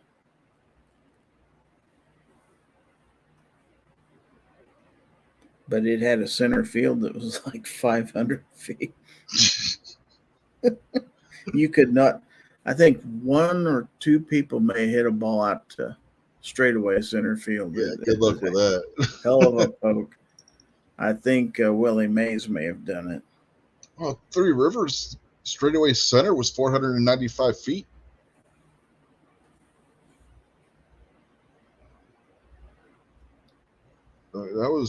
That was crazy too. But by the time they tore down Three Rivers, there were lots of guys that could hit a ball that far at that point. No, but the early 70s Pirates did have one heck of a lineup of hitters, though, back in the day. Talk about Willie Stargell. Clemente could hit power. Even had a catcher, Manny Sanguillen, who could hit with power. And then by the late 70s, you had Stargell, Matlock, and damn it, what the hell's the other guy? Dave something. Dave Parker. Dave Parker, yeah. The Cobra.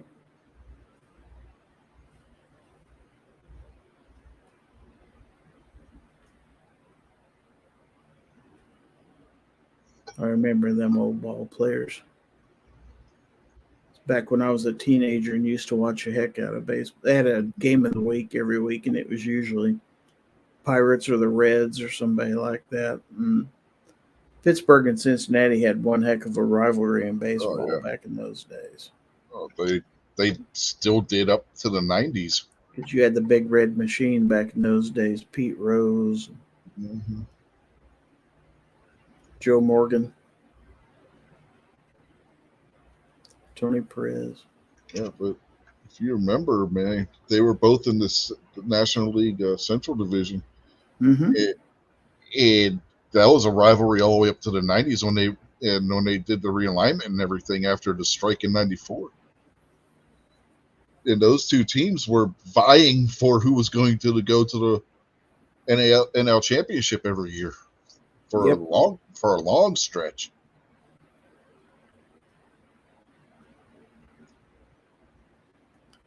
Then Pete Rose went to the Phillies and screwed everything up.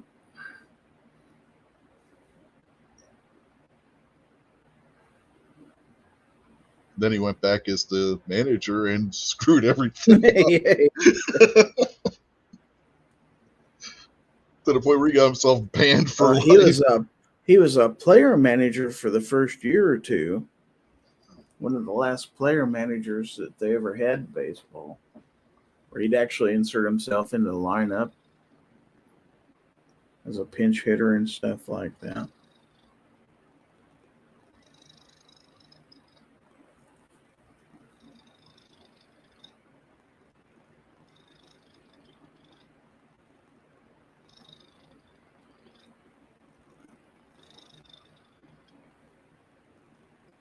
Yeah, I think we definitely put Rob to sleep at this point. You awake, Rob? Yeah, I'm awake. Thought we bored you to sleep with this. He's not old enough to talk about this old-timey stuff like we are. No. He's not into the sports thing either, so. Yeah, my dad was a sports fan, so I grew up being a sports fan too. Mm-hmm. Yeah, my grandfather's the reason why I like sports the way I do.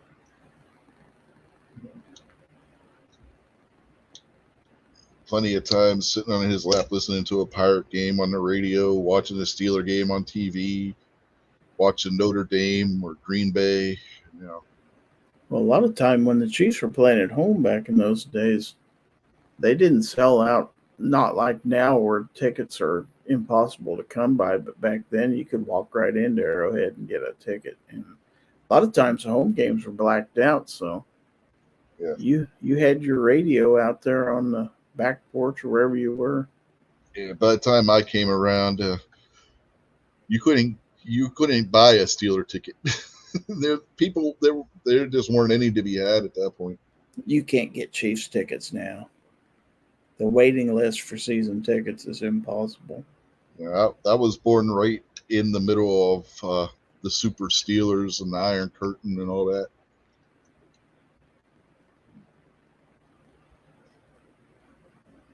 No, I had in 1980. I bought season tickets for the Chiefs games, and they were. I don't remember. I think it was $18 a game or something. I had season tickets. It was under $200 for season tickets, which included parking to all the games. It was just pretty cool. Yeah. And you could sit basically wherever you wanted to. But my tickets were on 45-yard line. Yeah, I was born the year of the Steelers' first Super Bowl season, 1974. So, yeah.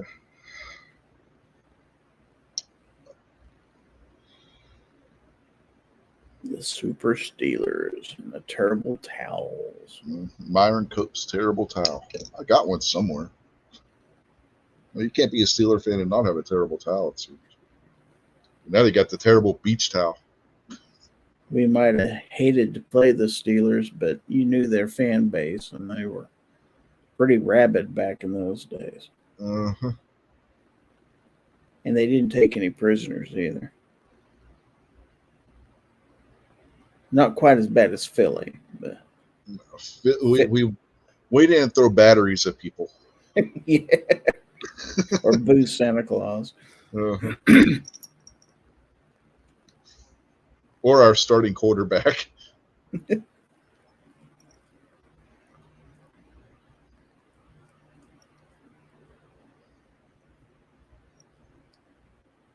There were a couple of starting quarterbacks that probably should have been booed.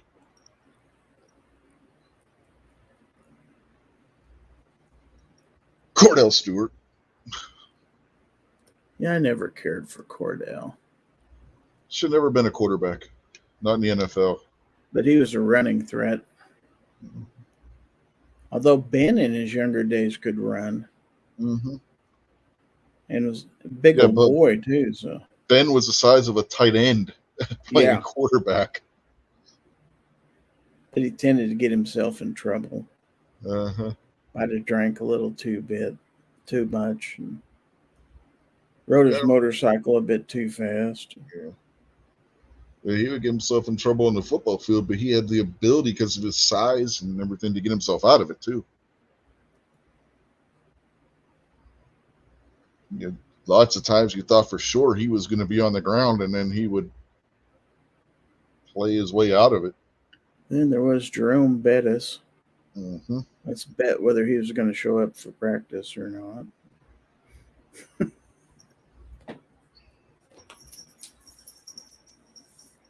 He was great when he had his mind in the game.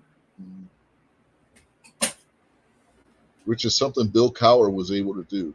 Cowher could coach Bettis to get him to play, whereas some of the other guys, especially when he was in LA, did not have that ability to do. But Bettis is a hell of a bowler, though. Yeah, Yeah, he's bowled 300 games at charity tournaments and whatnot. He's a hell of a bowler. He used to host his charity bowling event every year around Christmas time in Pittsburgh. Raise money for children's charities and Toys R Us for Tots and stuff like that. And there were a couple of those. There were a couple of those tournaments where he honestly bowled a 300. G23's out there in the audience. WTH is this? Jim Zorn. I remember Jim Zorn. And Steve Largent. And Brian Boswell. Yeah. No, there were a few years where the Seahawks were a pain in the butt. Mm-hmm. They'd always put up a good game. Yeah, they were always on the cusp, but just never made it over that hump. They would finish 8-8, 7-9. Uh-oh. Uh-oh, what? Look what G23 just said.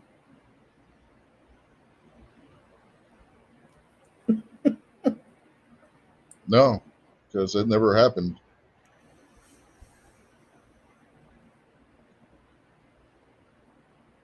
You're as bad as the goddamn Raiders fans. I'll tell you what. You should get that reference, Gary. Yes, that's still being debated to this. Uh-huh. To this day, Madden went to his grave saying that was never a catch.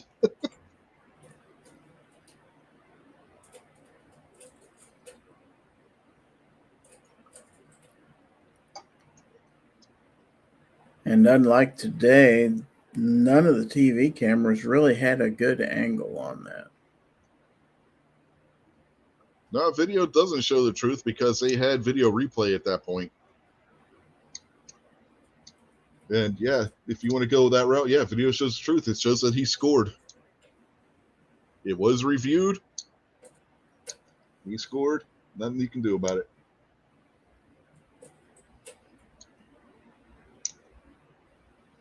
You can whine and cry all you want.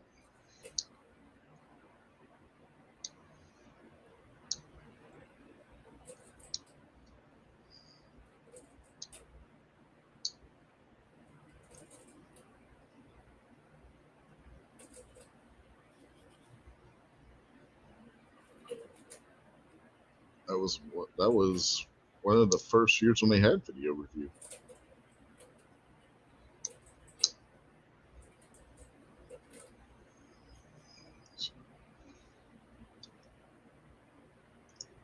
Because of whiny people. Of course, if we're going to talk about the Seahawks, let's talk about that Super Bowl where they threw the pass play when they were on like the 1 yard line. And it got intercepted by the Patriots. I was never so mad in my life. I was ready to throw something through that TV. Mm-hmm. Don't get me started on the 95-96 Steeler team either. That Super Bowl. How does Neil O'Donnell throw 2 interceptions to the same guy with no other player around him? And this is a guy that nobody was never on anybody's radar prior to that.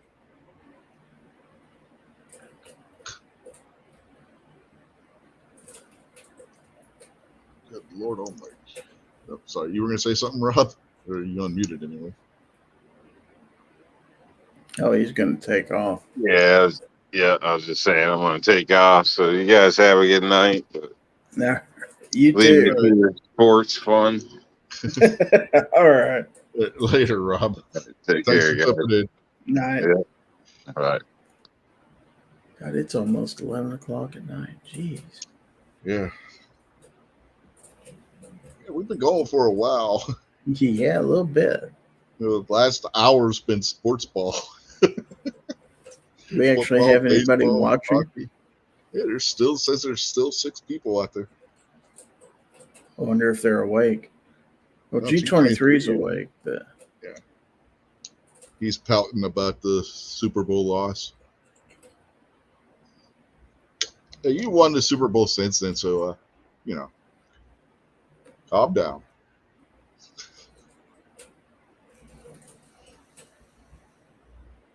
Should have won another one, but instead of handing the ball off to, the beast that you guys had in the backfield, like Gary was saying, we're going to throw the ball. yeah, I couldn't believe it. Yeah, they could. If you're going to throw the ball in that situation, at least play action pass. I'm like, what? No. Man. At least make them think you're going to run the ball. Of all people to give a game to, Tom Brady. Mm-hmm. Oh, Jesus. You play action to the tight end in that situation if you're going to pass the ball at all.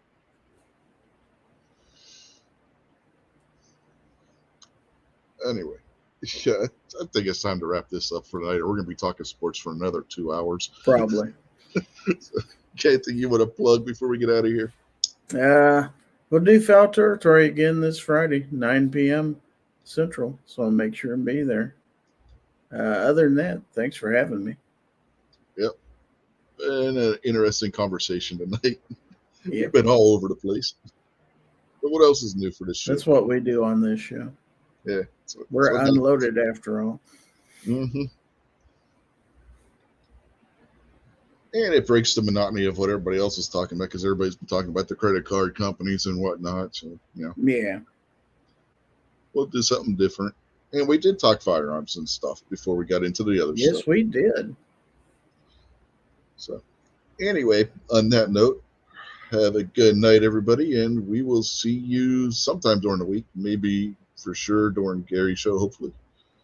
If not before then, if I get a chance to jump on Rick's show on Wednesday night, maybe I'll do that. I don't know. I haven't been able to lately. So, other than that, yep, definitely have a good night, everybody, and we'll see y'all later.